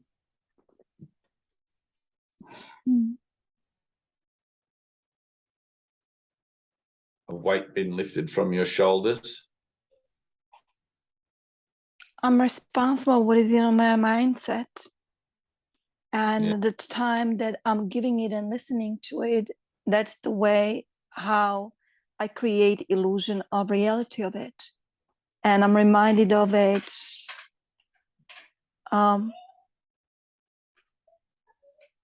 It's very interesting, because, and again, I shouldn't even talk because there's no past. It's true. But the way how it unfolds, each morning, that word dread is actually physical sensation and experience for me. And then I recognize avalanche of thoughts in my mind. They won't be heard. and I remember one of your talks what you said, there are only two things: thank you or please help me. Keep it simple. I tell myself, Bibiana. As soon as I listen to those thoughts, and suddenly I feel like, oh, it is mind trying to help me, because we're trying to, like a bad being, take which one to keep, which one to listen to. No, none of it. none of it. It's for me, and that's those thoughts are all thoughts with personal meanings, and they're here for healing of the mind, what already recognizing that does not need to be healed, because the lack or preferences, what he was talking about, yes, all idols, what I created in my illusions, and life still giving me opportunity to see that. Halloween trick-or-treating, someone invited us, and the fear within me says, no, I can't go to people who have big houses because it will remind me we don't have security, and the fear what's going to happen in the future will come. I'm in my own prison, and it's happening only in here. It's not in reality. And I don't need to judge myself for it. And even the words, are you tired of it yet? Is it gentleness speaking to me and reminding me? Or is it guilt? How inadequate, because I decided in my thinking, I am inadequate and guilty. An emotion comes up and rises up even now in those words. What again? Power of decision.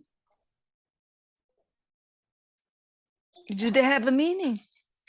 Are they even valuable? And again, it's my own personal meaning, and in that there's nothing to trust. It's just same thing, insanity.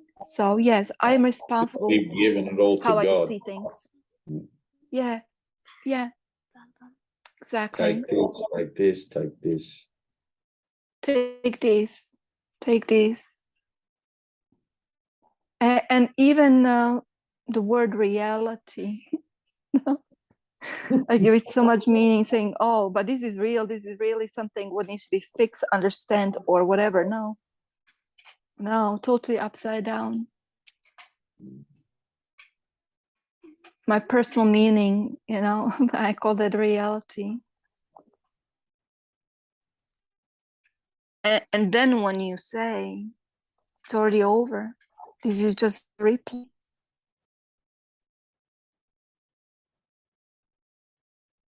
It's funny, isn't it? It's like we're laughing together. Yeah. For me, I'm not laughing yet. I'm not there yet like that. But there's gratitude. There's gratitude, and say, this is my classroom, a teaching moments, and what comes up for me. There's only now. There's no future, and there's no past. There's only now, and the experience of the now is of your own making. Experience of illusion or with no personal meaning. There's nothing. Mind at peace. Mindset of peace, exactly. What is already there and whole and complete, not to arrive to, not to understand, not to be grounded in. There's no doing state. So that's where I am. Take this, help me. Thank you. The doing state, like the listen, learn, and the do, the action of the doing, that comes as part of the manifestation of being willing to follow in a guidance. Yeah. It's beyond the concepts, it's beyond the ideas and the philosophy and all of these things that we tell ourselves about what we think is going on or not going on. There is actually a doing component to healing, And if I look at it, the greatest example that I have of that is Jesus, like in his own ministry, walking the lands, with his disciples and whatever, and actually performing the physical nature of the demonstrations of his words through the miracles. I mean, we're not called to do that. And Jesus says, the performance of miracles as spectacles to induce belief is a misuse of their purpose. But in our own individual associations, there absolutely is a doing that is directly associated with the witnessing to the change of our own thinking by the nature of perceiving it around us. It's like that's how I can tell. It's the only way in this world that I can tell if anything has changed, because I cannot trust my own thinking. I cannot trust my own thinking, and I've learned that my own thinking can be wildly wrong. It can be wildly left of center or right of center. It's like I have to completely trust the Holy Spirit. And as I witness to the activity of the Holy Spirit in me through the nature of the changes I see around me, that is my doing. You know, I go forth as the witness. I actually go up and I declare myself, and I present myself. And this is why Jesus went back to Jerusalem. You know, what was it, Nazareth? Was he born in Nazareth or Jerusalem? But anyway, went back to his hometown, Nazareth. Yeah, nothing good comes out of Nazareth. Where he went back to his hometown to present himself again as an act to those who knew him as the carpenter. You know, oh, Jesus, he's just a carpenter. He's not the Messiah.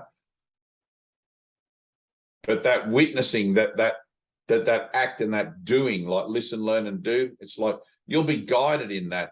If the doing comes from myself, if the doing comes from my own ideas about myself, then it's likely to be wildly pointless or wrong or whatever, you know. But it's like like even with one of my most famous examples in my transformational, famous, I don't know, but one of my most prominent examples for me was that day I was walking along the beach and I heard the Holy Spirit say to me, go up into the sand dunes here. You know, there was a call there within me for an actual doing, an actual changing my course and actively, physically doing something that I was not going to do or had no intention of doing initially. But in hearing it within myself, made a decision, I'll do that. Right. So I listened, I learned what I was supposed to do, and then I did it. So that, in a sense, there's I need do nothing, right? Which is the truth of everything. I need do nothing. That's where Jesus tells me, of course, everything is done for me and through me. But I must be willing to become an instrument. I must be willing to allow God to use my feet, my hands, my voice, all of these things. So there is a doing, but it's not at my own discernment, if you like. Let me not choose what the doing should be, but let me be guided by it. And I hope that makes sense. So there's a theme there, you know. And listening to the guidance of the Holy Spirit, I mean, it's so individual. It's like sometimes I've felt just a sense, you know, like this tiny sense of something, and it makes you stop. It's like you'll be in a group or a situation, and all of a sudden you'll just get a sense that there's something going on, or you'll remember your lesson, or you'll do something and you'll be like, hang on a minute. And there's a stepping back in that. There's like a hang on a minute, let me just step back and what's really happening here. And you'll get a sense of something, and it seems to be so small sometimes. And sometimes it's a direct voice. Sometimes it's no more than a feeling, you know, which is why it's like you can't say what's right or wrong for anyone else, or how things are so perfectly individual. But it's like in my willingness to listen, to learn, and to do, I can be guided for my own best interest and the best interest of the whole. So I need do nothing, but I'm willing to do as directed. Yes. I recognize for myself it's mostly, am I in a personal meaning? Am I listening to the mindset, what giving it a personal meaning? And that's what it is. And then just gently, almost, the experience feels gentle. That wow, I got it mixed up because there is experiencer and experience. And suddenly I called myself, I am experience, defined by experience of itself, but it's just experience. And it's not personal meaning of Bibiana, you know, it's just experience, you know, whatever, life expressing itself, whatever. So that's where I am at. And it doesn't matter if it takes the form of, I like something and it's something preferable, Same thing. It's just being in a personal, recognizing it, and knowing that, again, gently recognizing idols, what I made in the life story of Bibiana. Everything, everything's falling. Everything really feels like upside down. That's not Good. judgment. It's just really Good. like, I don't know how else to describe it. It's exactly how it is. Nothing works. Nothing Good. works anymore as it before. In the ignorance of it worked. Nothing works, Right. you know. And that's a then joyous sensation will come up. realization. Nothing Yes, it works. is. It's joyous. It's like, oh, thank God nothing works. I mean, if you get something right here in the dream, you know, it would validate the dream and make it real. If you could make something work here, it'd be like your ego would be off on a tangent trying to make everything work. And it's impossible. You can't make anything here work.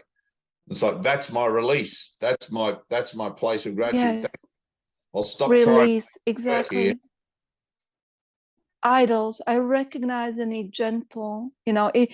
When I was younger, I call it when I was younger and I was so invested, I'm the victim of the world, I called it my pink bubble fantasies, or what the world doesn't give me and I'm deprived of popping. But right now, those pink bubble fantasies are actually all the idols and the meanings that I gave something. I would be happy if blah blah blah. Yes, if I was living at that beach, away from civilization and this, and I live that, and I repeat that in different forms. I recognize that. So yeah, it's a blessing, the experience of fear. What I realize, I am the author of that, in that mindset, and it's a replay, and it's for me to recognize that's how I build a prison within myself of experience, and I'm the author of that, and that's why there's no prison. Yeah. So Right. Thank you.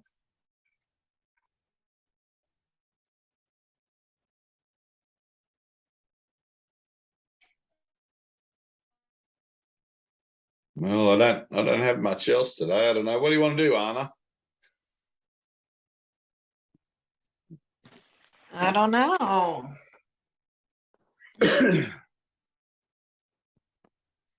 I'm kind of done. I'm feeling just like nothing left to say, really.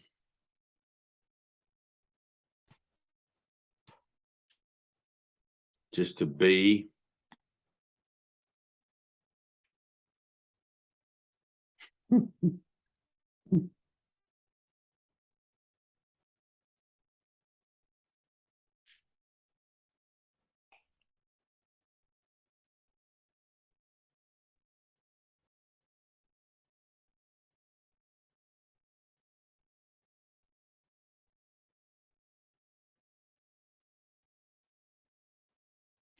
I think that's it. All good.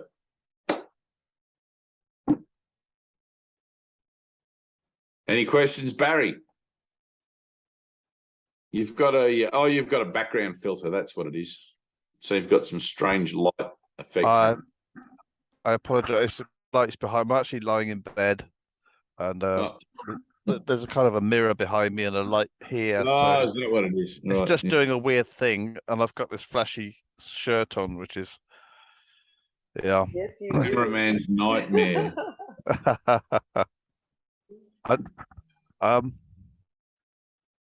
Yeah, I everything I heard, you know, when I came on that you were particularly talking about, Dave, just everything was making sense and very sort of current for me, really. Everything that's been said here is just totally current for me. I actually, like this week, I had a day, you were talking about being rural and everything. And of course, I've been very shut down. There was the lockdown and then my surgery and my bloody chemo and everything. So I went into town a little bit this last week, and one day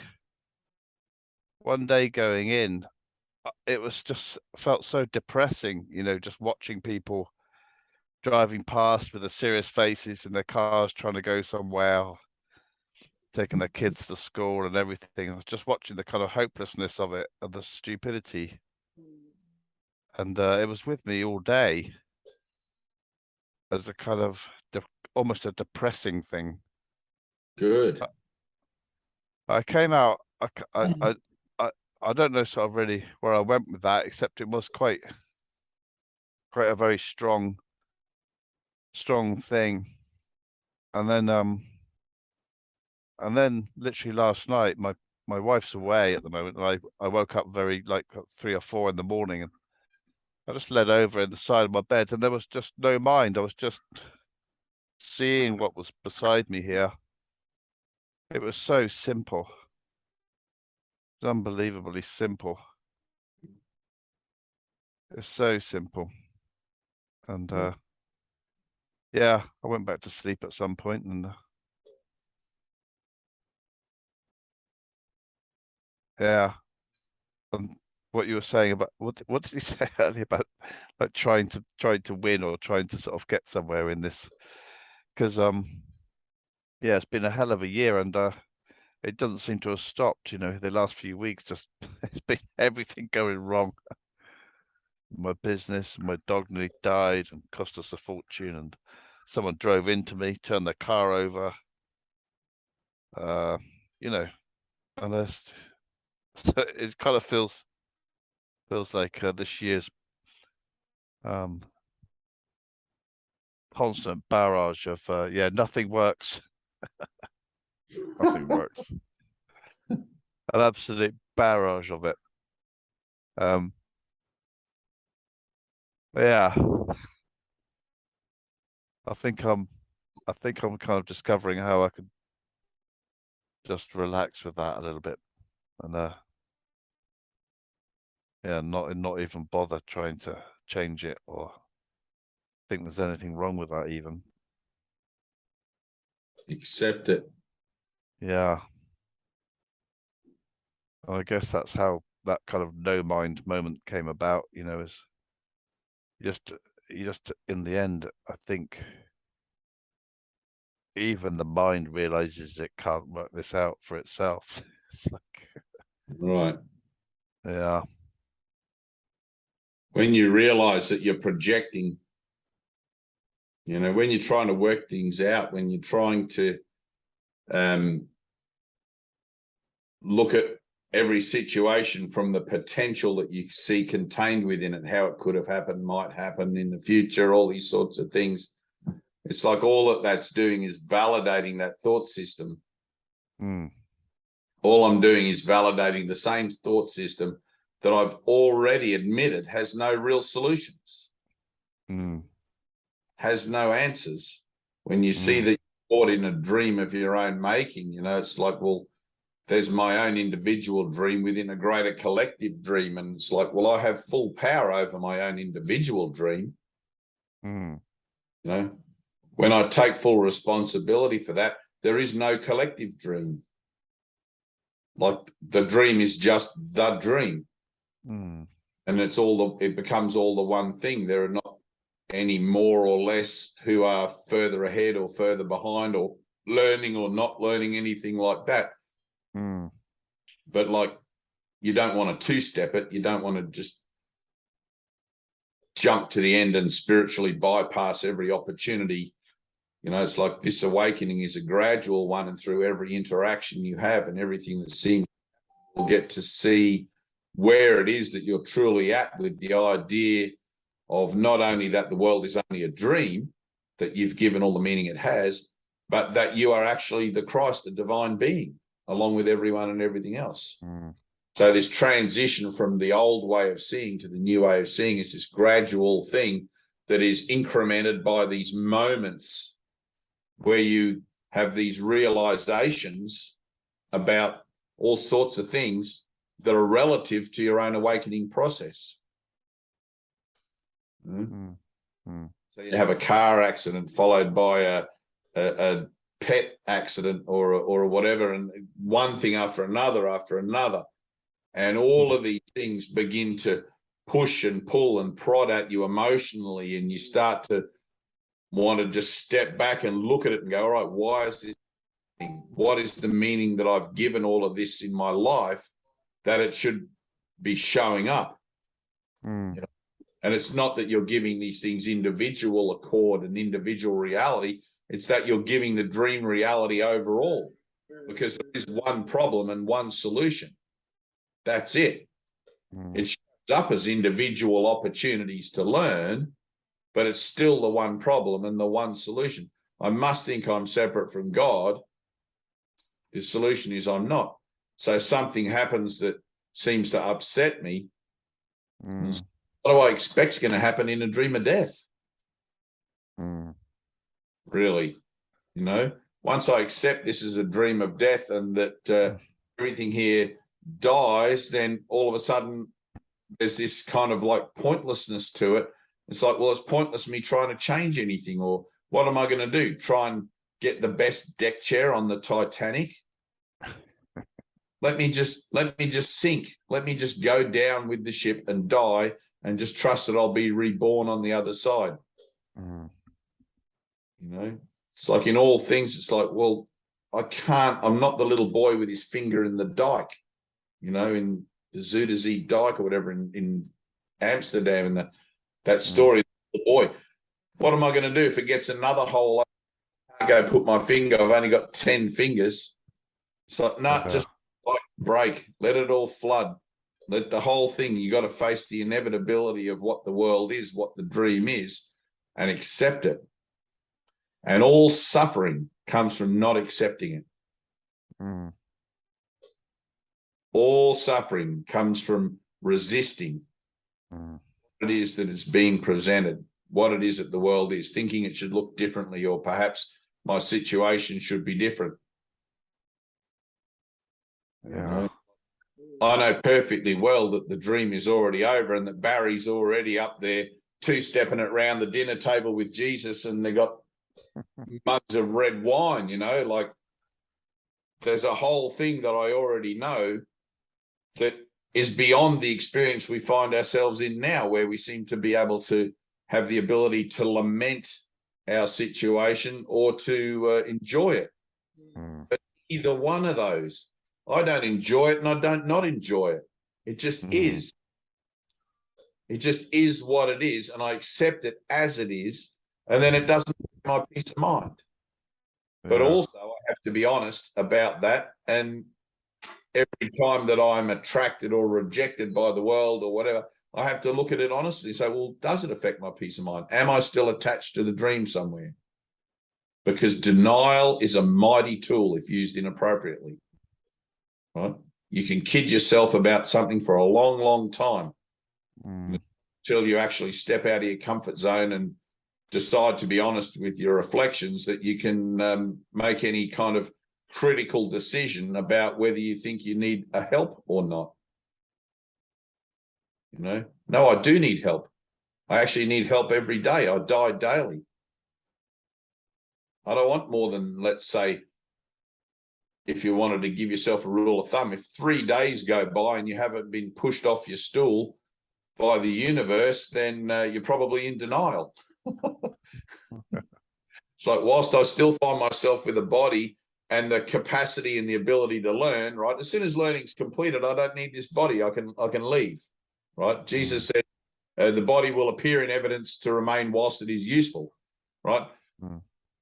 As soon as it's no longer useful in facilitating my learning, I can lay it aside. And I'm keen to do that, I'll tell you.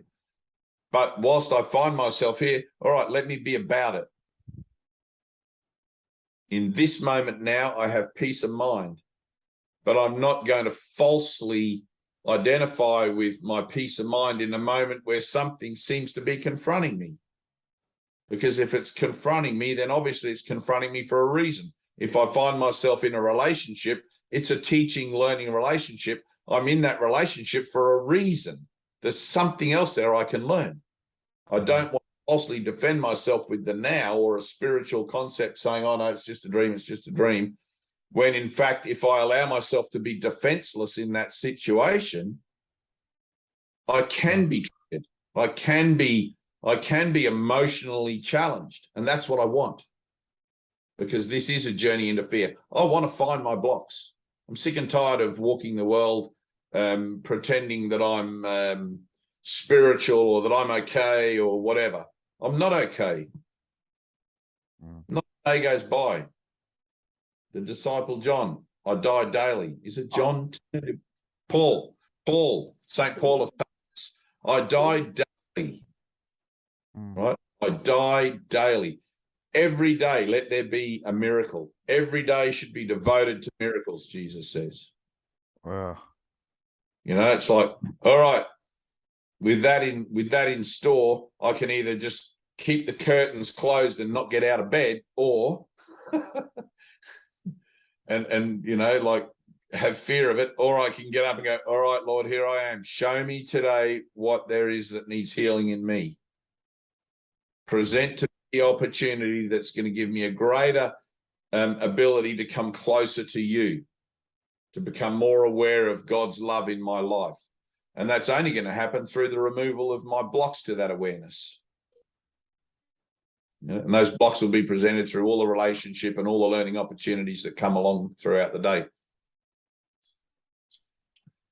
When you start to move in spiritual circles and circles of higher learning like this, you find that your normal human defenses tend to take on more of a spiritual shadow, that those defenses become spiritual defenses, and you realize that the ego is using what it is you're learning to try and keep you defended from the world by telling you that there is no world. It's like, well, there is no world is the fact of the matter. That's here. But I find myself still in the world. If I was outside of the world looking back at a TV show called The World, I'd be like, no, it's just a TV show. But I seem to find myself in it.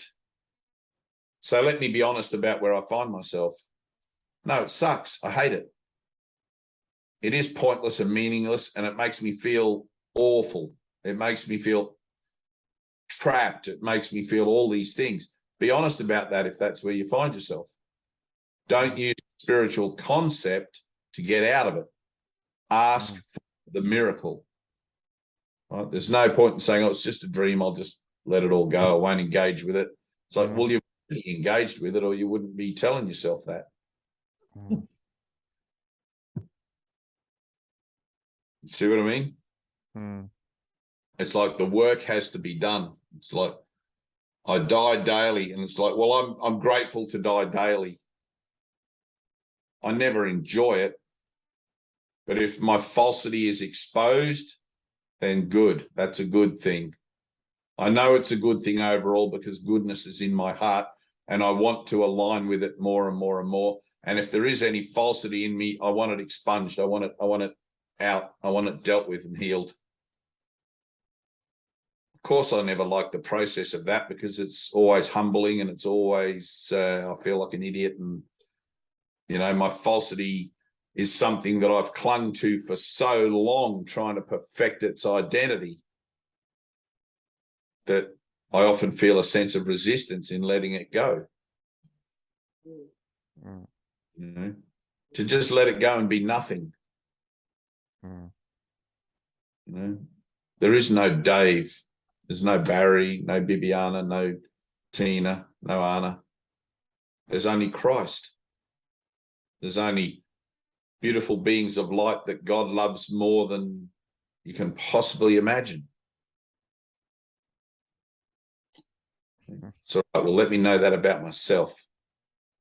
Let me know that about you. Let me know that about everyone the same.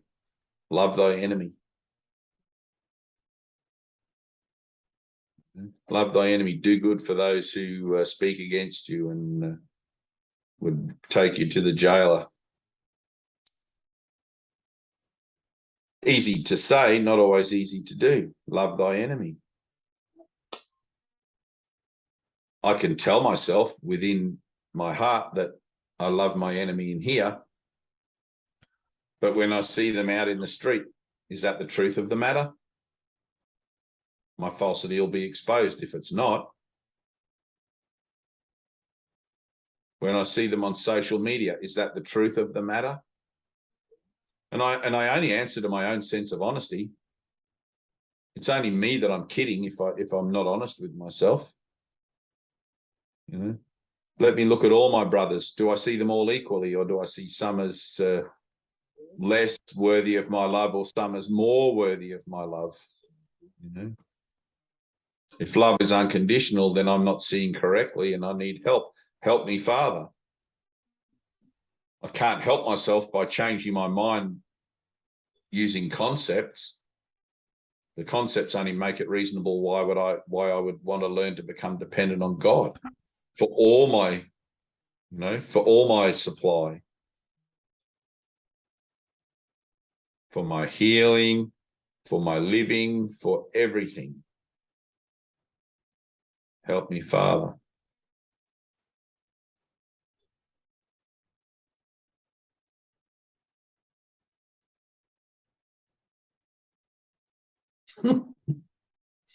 If you get through the day and you haven't said, help me, Lord, at least once, it's probably because you've forgotten your purpose. And that's why we have mind training, so to help us remember our purpose throughout the day, no matter where we are. Let me remember my purpose. My purpose here is to be honest about where I find myself for the healing of my mind. It's like, no, this does upset me. This is, my peace of mind is disturbed.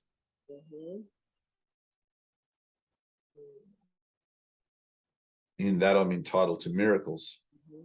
Don't get me wrong. If you have a week goes by and you just have nothing but perfect peace, that's awesome. I hope that week extends forever and ever and ever. But you would have to begin to question, like, why am I still here if my mind is perfectly peaceful? To extend, though, right? Else? I know. No, but isn't it? For me to learn. Oh, but I'm in general, I thought I was muted. Sorry. No, that's cool. But isn't it to extend if I'm still here? In general, you'll see that you come from a state of being completely in turmoil to seeing that turmoil slowly getting less and less and less, and the peace becoming more and more and more and more, right? But that doesn't mean that you're not at some point going to encounter turmoil again.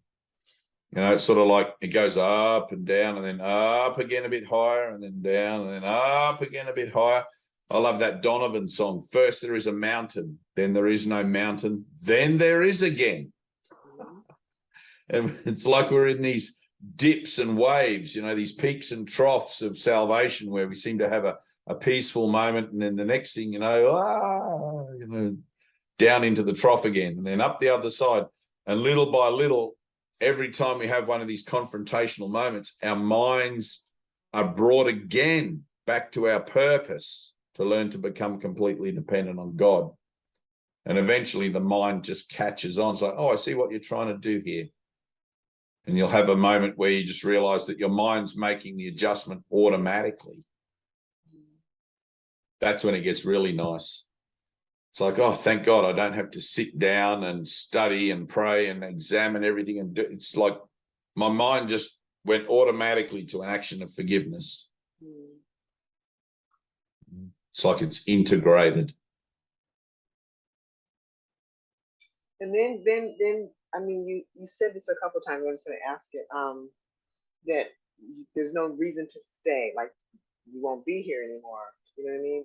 Right. But isn't there a part where everything is repurposed? Like, you're used to extend the expression of God, right?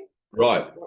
So it's not just I got mine, I'm out of here. Isn't it like right, I have it, and now I can extend it. I can use what the ego made right. for the purposes of, which is exactly what you're experiencing now. Right.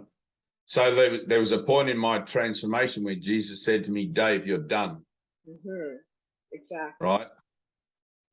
At that time, I didn't really know what he meant by that. I didn't know whether he meant just studying the course or the whole application of things, or what that even means. Right. And then he said to me, sit back, relax, and just enjoy the ride. And it's become apparent that even though in my own mind I'm done, the reference point for my true self is it's solid, I guess. It doesn't mean that I can't be distracted from it, but it means that I know I'm coming back to every time I do. You've got a North Star. I don't exactly the North Star. I don't need miracles for my own transformation anymore. Right? I'm beyond the need for miracles. And Jesus says, like, once revelation has come, miracles are unnecessary. You don't need them. So in that, however, right, there is this usefulness. Mm-hmm. So I stepped out of time, had an experience of realization of self. And then in the particulars surrounding that event, I made an agreement with Jesus to help him with salvation, to help him with bringing his message to the world, which is what I'm serving through now. Right? There are areas in it that I still don't understand. There are areas in it that really, like, okay, if this is meant to be, it'll be whatever. But I know in my own mind, if I wanted to lay this body down now, I could without the necessity to come back, because the only thing that you're here to realize is self. Mm-hmm. There's nothing else to learn. There's nothing else to learn beyond that. Having already learned it, realized it, remembered my father perfectly, I'm just simply here as a utility, as a tool, as a, I've taken on board this Dave persona, which still has karma attached to it, which still has error within the framework of its association. But it's not necessary to clean up that error, because the recognition is that it's already done anyway. Mm-hmm. Right? There's a point where you go out of time and then you come back in time before that happened. Right? I need be concerned about nothing. But then there's a greater capacity, there's a greater availability of being helpful to my brothers to play out that residue, to play out that, like Jesus calls it, the blessed residue. Right? Once you see your father, once you release the cross. So here's the thing. If they want it. Huh? If they want Right. it. Yeah. You're holding the Christ prisoner in your mind. Right? The idea of a Tina or a Anna or a Dave or a Barry or whatever is the idea of what the prison is. Mm-hmm. Mm-hmm. Mm-hmm. And I'm deciding against that. I'm saying, no, I don't want to be the jailer anymore. I want to release the Christ light and whatever. And then automatically the jailer has no purpose, because that was the only prisoner. Mm-hmm. All right. So now I'm purposeless, but I can be repurposed for a new task, which is representing this course, etc., etc. Now, in representing it, obviously, I'm going to have to take on more karma and convert that karma accordingly. I can't maintain a body unless I'm willing to embark upon a course of employing ego. It's impossible, because the body is the symbol of the ego. Right? It doesn't matter how enlightened you are or how advanced you are or whatever. If you still find yourself with one of these, it's because it's being maintained by whatever degree of ego you still have.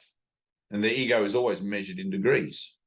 The awakening is a gentle process. It's not a thing where you're ego and then you're no ego. It's like, no, I'm just seeing that my mind is changing more and more towards God and less towards ego every day. But you get to a certain point where it's like the old man, right? So master teacher in Wisconsin, he got to a certain point with his body and his physical association, where he had to have people helping him do things. He had so little ego left, so little of his self-association left, that he was barely able to organize his own affairs. He had people that would book his travel arrangements for him and everything else. He would just turn up and teach, because finally that was all he was about able to do. There was so little potential for anything else left in him that when finally he did lay his body aside, it was at the minimal point of resistance. You know, it's like Jesus says, your mind training will get you so far, God will take the final step. You know, I'm asked to, where he says in the Bible, I must become less so that he may become more. That's what's happening. You can't ever become nothing, but you can become as close to everything, which is what you already are, as is possible in the dream, which is representing the idea and therefore being the idea of universal love. You know? It's like I remember a beautiful story of I think it was New York City. There was an apartment fire and the firefighters busted in and they found the body of this guy who was sitting in his lounge room in a meditational pose. You know, the fire hadn't consumed him. The smoke had, I guess, done its job, and he'd passed away from smoke inhalation. But he was in such a deep meditative state that he had no association with his body regarding anything. I mean, there would have been fire machines, you know, what are they called? Fire engines going and sirens and people with hoses and water. And this guy's just sitting there meditating throughout the whole thing. And they reckon the fire only took like 20 minutes to blaze through the whole apartment building. And you can Google the story. It's really amazing. And the fireman didn't know what to make of it, you know. And then there's that story, another story of this monk. He's a Buddhist monk. I think he's 108. And he's in a permanent meditative state. He's been like 25 years. He hasn't eaten or drank or whatever. And he looks like a human skeleton, but yet he's still alive. He's still got a pulse. He never moves. He doesn't eat. He doesn't sleep. He doesn't whatever. He's like 108 or 112 years old, the oldest living Buddhist anyway. So I think he has recently just passed, like just very recently passed. And I remember seeing actually a photo of him being carried out on a stretcher by ambulance people, I think. Might be the same guy. But there's another, you know, but it's like the association that you have with the body becomes to such a minimal extent that nothing moves it, nothing disturbs the peace, nothing, you know, the body becomes like unimportant, so unimportant that you just lay it aside. Its usefulness is done. So I don't know if the usefulness is done of my body. I'd like to think that it is. But who knows? I don't know what anything's for, you know. I've probably got time still left in it. And whilst that's the case, let it be useful. All right, well, that's it. We're done, I think. Any questions, anyone? We lost Bibiana. She looked like she was falling asleep there. Oh, she's back. She's in the, I noticed you were yawning a bit before. Lately, it's amazing. During our meetings, I'm so relaxed that yawning just comes. And now I stopped even fighting it anymore. You know, I don't feel guilty about it or anything, but I just see my body, just the way how it responds, experience of it. It's like I'm relaxed and I'm glad to listen and hear what is presented like a gift. And I don't know, the personal mind wants to say, oh, tiredness here or something.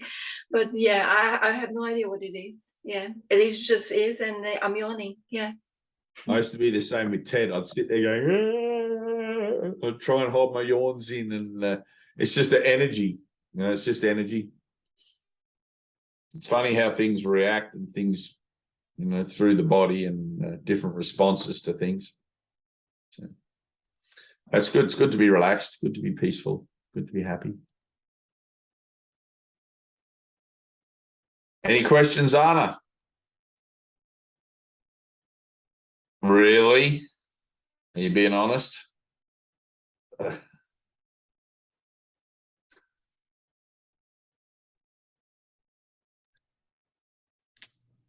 I never like to ask for help. The what? Say again.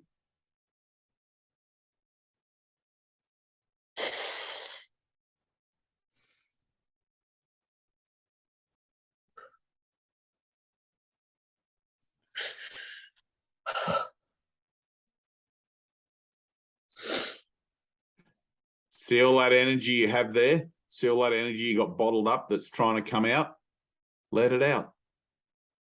Let it out. It's just energy. Think of it as energy. Don't try to avoid it. Don't try to stop it. Nothing. Just let it happen. Just let it happen. Let it happen. And sometimes you have to give yourself instruction. Oh, Bibiana's making me a sandwich.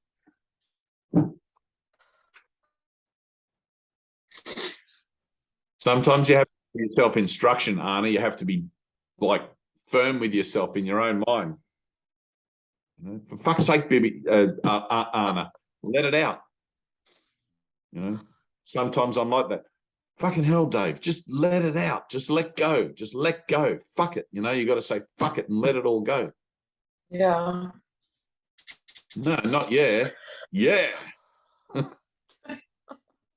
You got to get right in there. Yes. Fuck it. I'm letting it out. I'm letting it go. I'm going to let all this stuff go. It's all just residual guilt and denial and all that crap. Stop trying to hold it down. You don't need to do that anymore. Ready? Breathe. We'll laugh together how crazy we are. Why would I want to keep all that energy bottled up? It doesn't matter what the story is about that energy. That story is just the catalyst for releasing it. It's just the catalyst for showing you your trigger, your responses.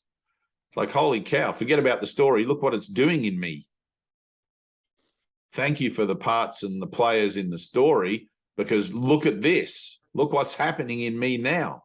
I'm feeling emotional. And all that emotionality is coming up for healing. Here, Father, take this from me. Thank you, Holy Spirit. Take this.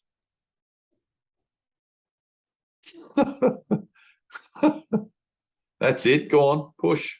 Here I am. Take this. Here, Father, take this from me. I would have your thoughts in place of mine. I want your thoughts in place of mine. I would have your reality instead of my own.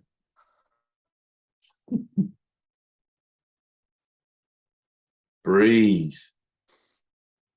Breathe and let it go. Just let it go.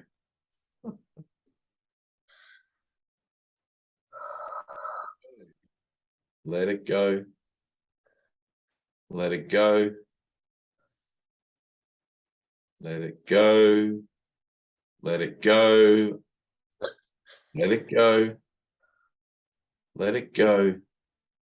It's just energy. Just let it go. Go on, let it go.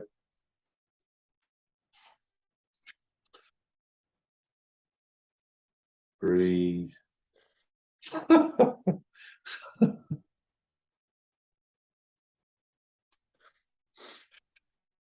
Thank God. Thank God I can let this go. It's a choice I can make. I choose to be happy. I choose to all of this energy, all of this stuff that's going on in me, to make space for love, to make room for love, to fill me up in the place where I hold sorrow or fear or whatever I want to call it, other than love. I'm going to let this go, and the Holy Spirit will flow into that open space and fill it up with love.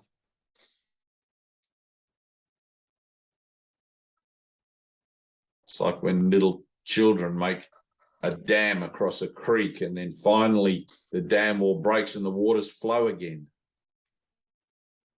It's the same thing. I've been trying to resist love. Let it go. Sometimes it's helpful to look at the catalyst. Sometimes it's helpful to look at the situation and see those people that have been playing those parts and hold them in our minds until the association that we have with them automatically dispels, because it will. I give this brother to the Holy Spirit. I give this situation to the Holy Spirit. I want to see the truth of this instead of what I see now. Help me to see the truth beyond these images, beyond these stories that I'm telling myself about this. I'm willing to let all of these stories go. None of them represent the truth. The truth is eternal. My brother is eternal. Let me see only that. I don't know how to see it, but I'm asking for help. I'm calling upon that vision of Christ. I want to see differently. Help me to let go of my resistance to that. Help me to let go of everything that interferes with it.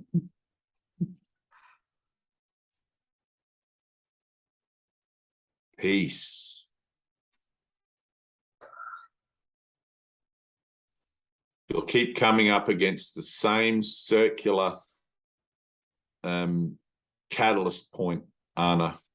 It'll come around again and again and again until finally you ask for help and you mean it.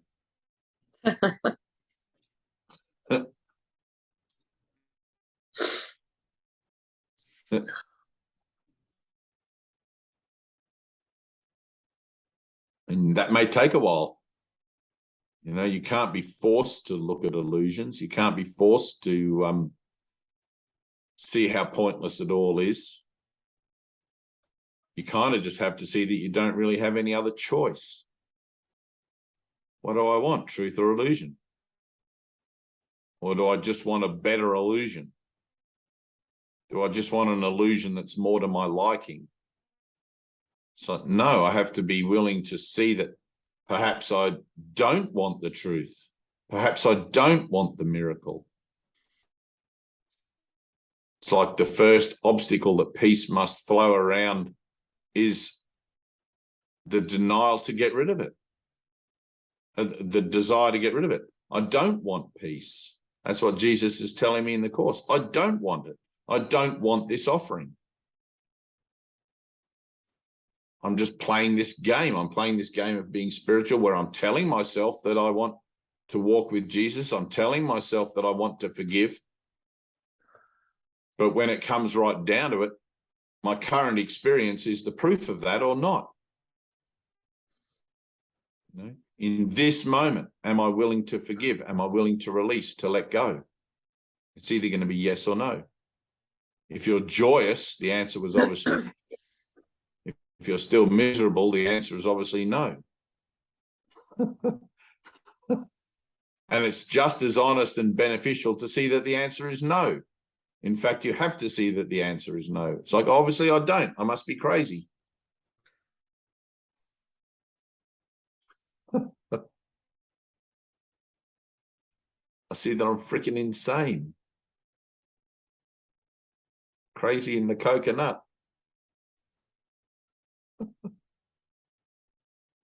And there's nothing wrong with seeing that. That's a good thing. Seen rightly, to see your own insanity releases you from the insanity. It's not until you can see it that you've realized what's been going on.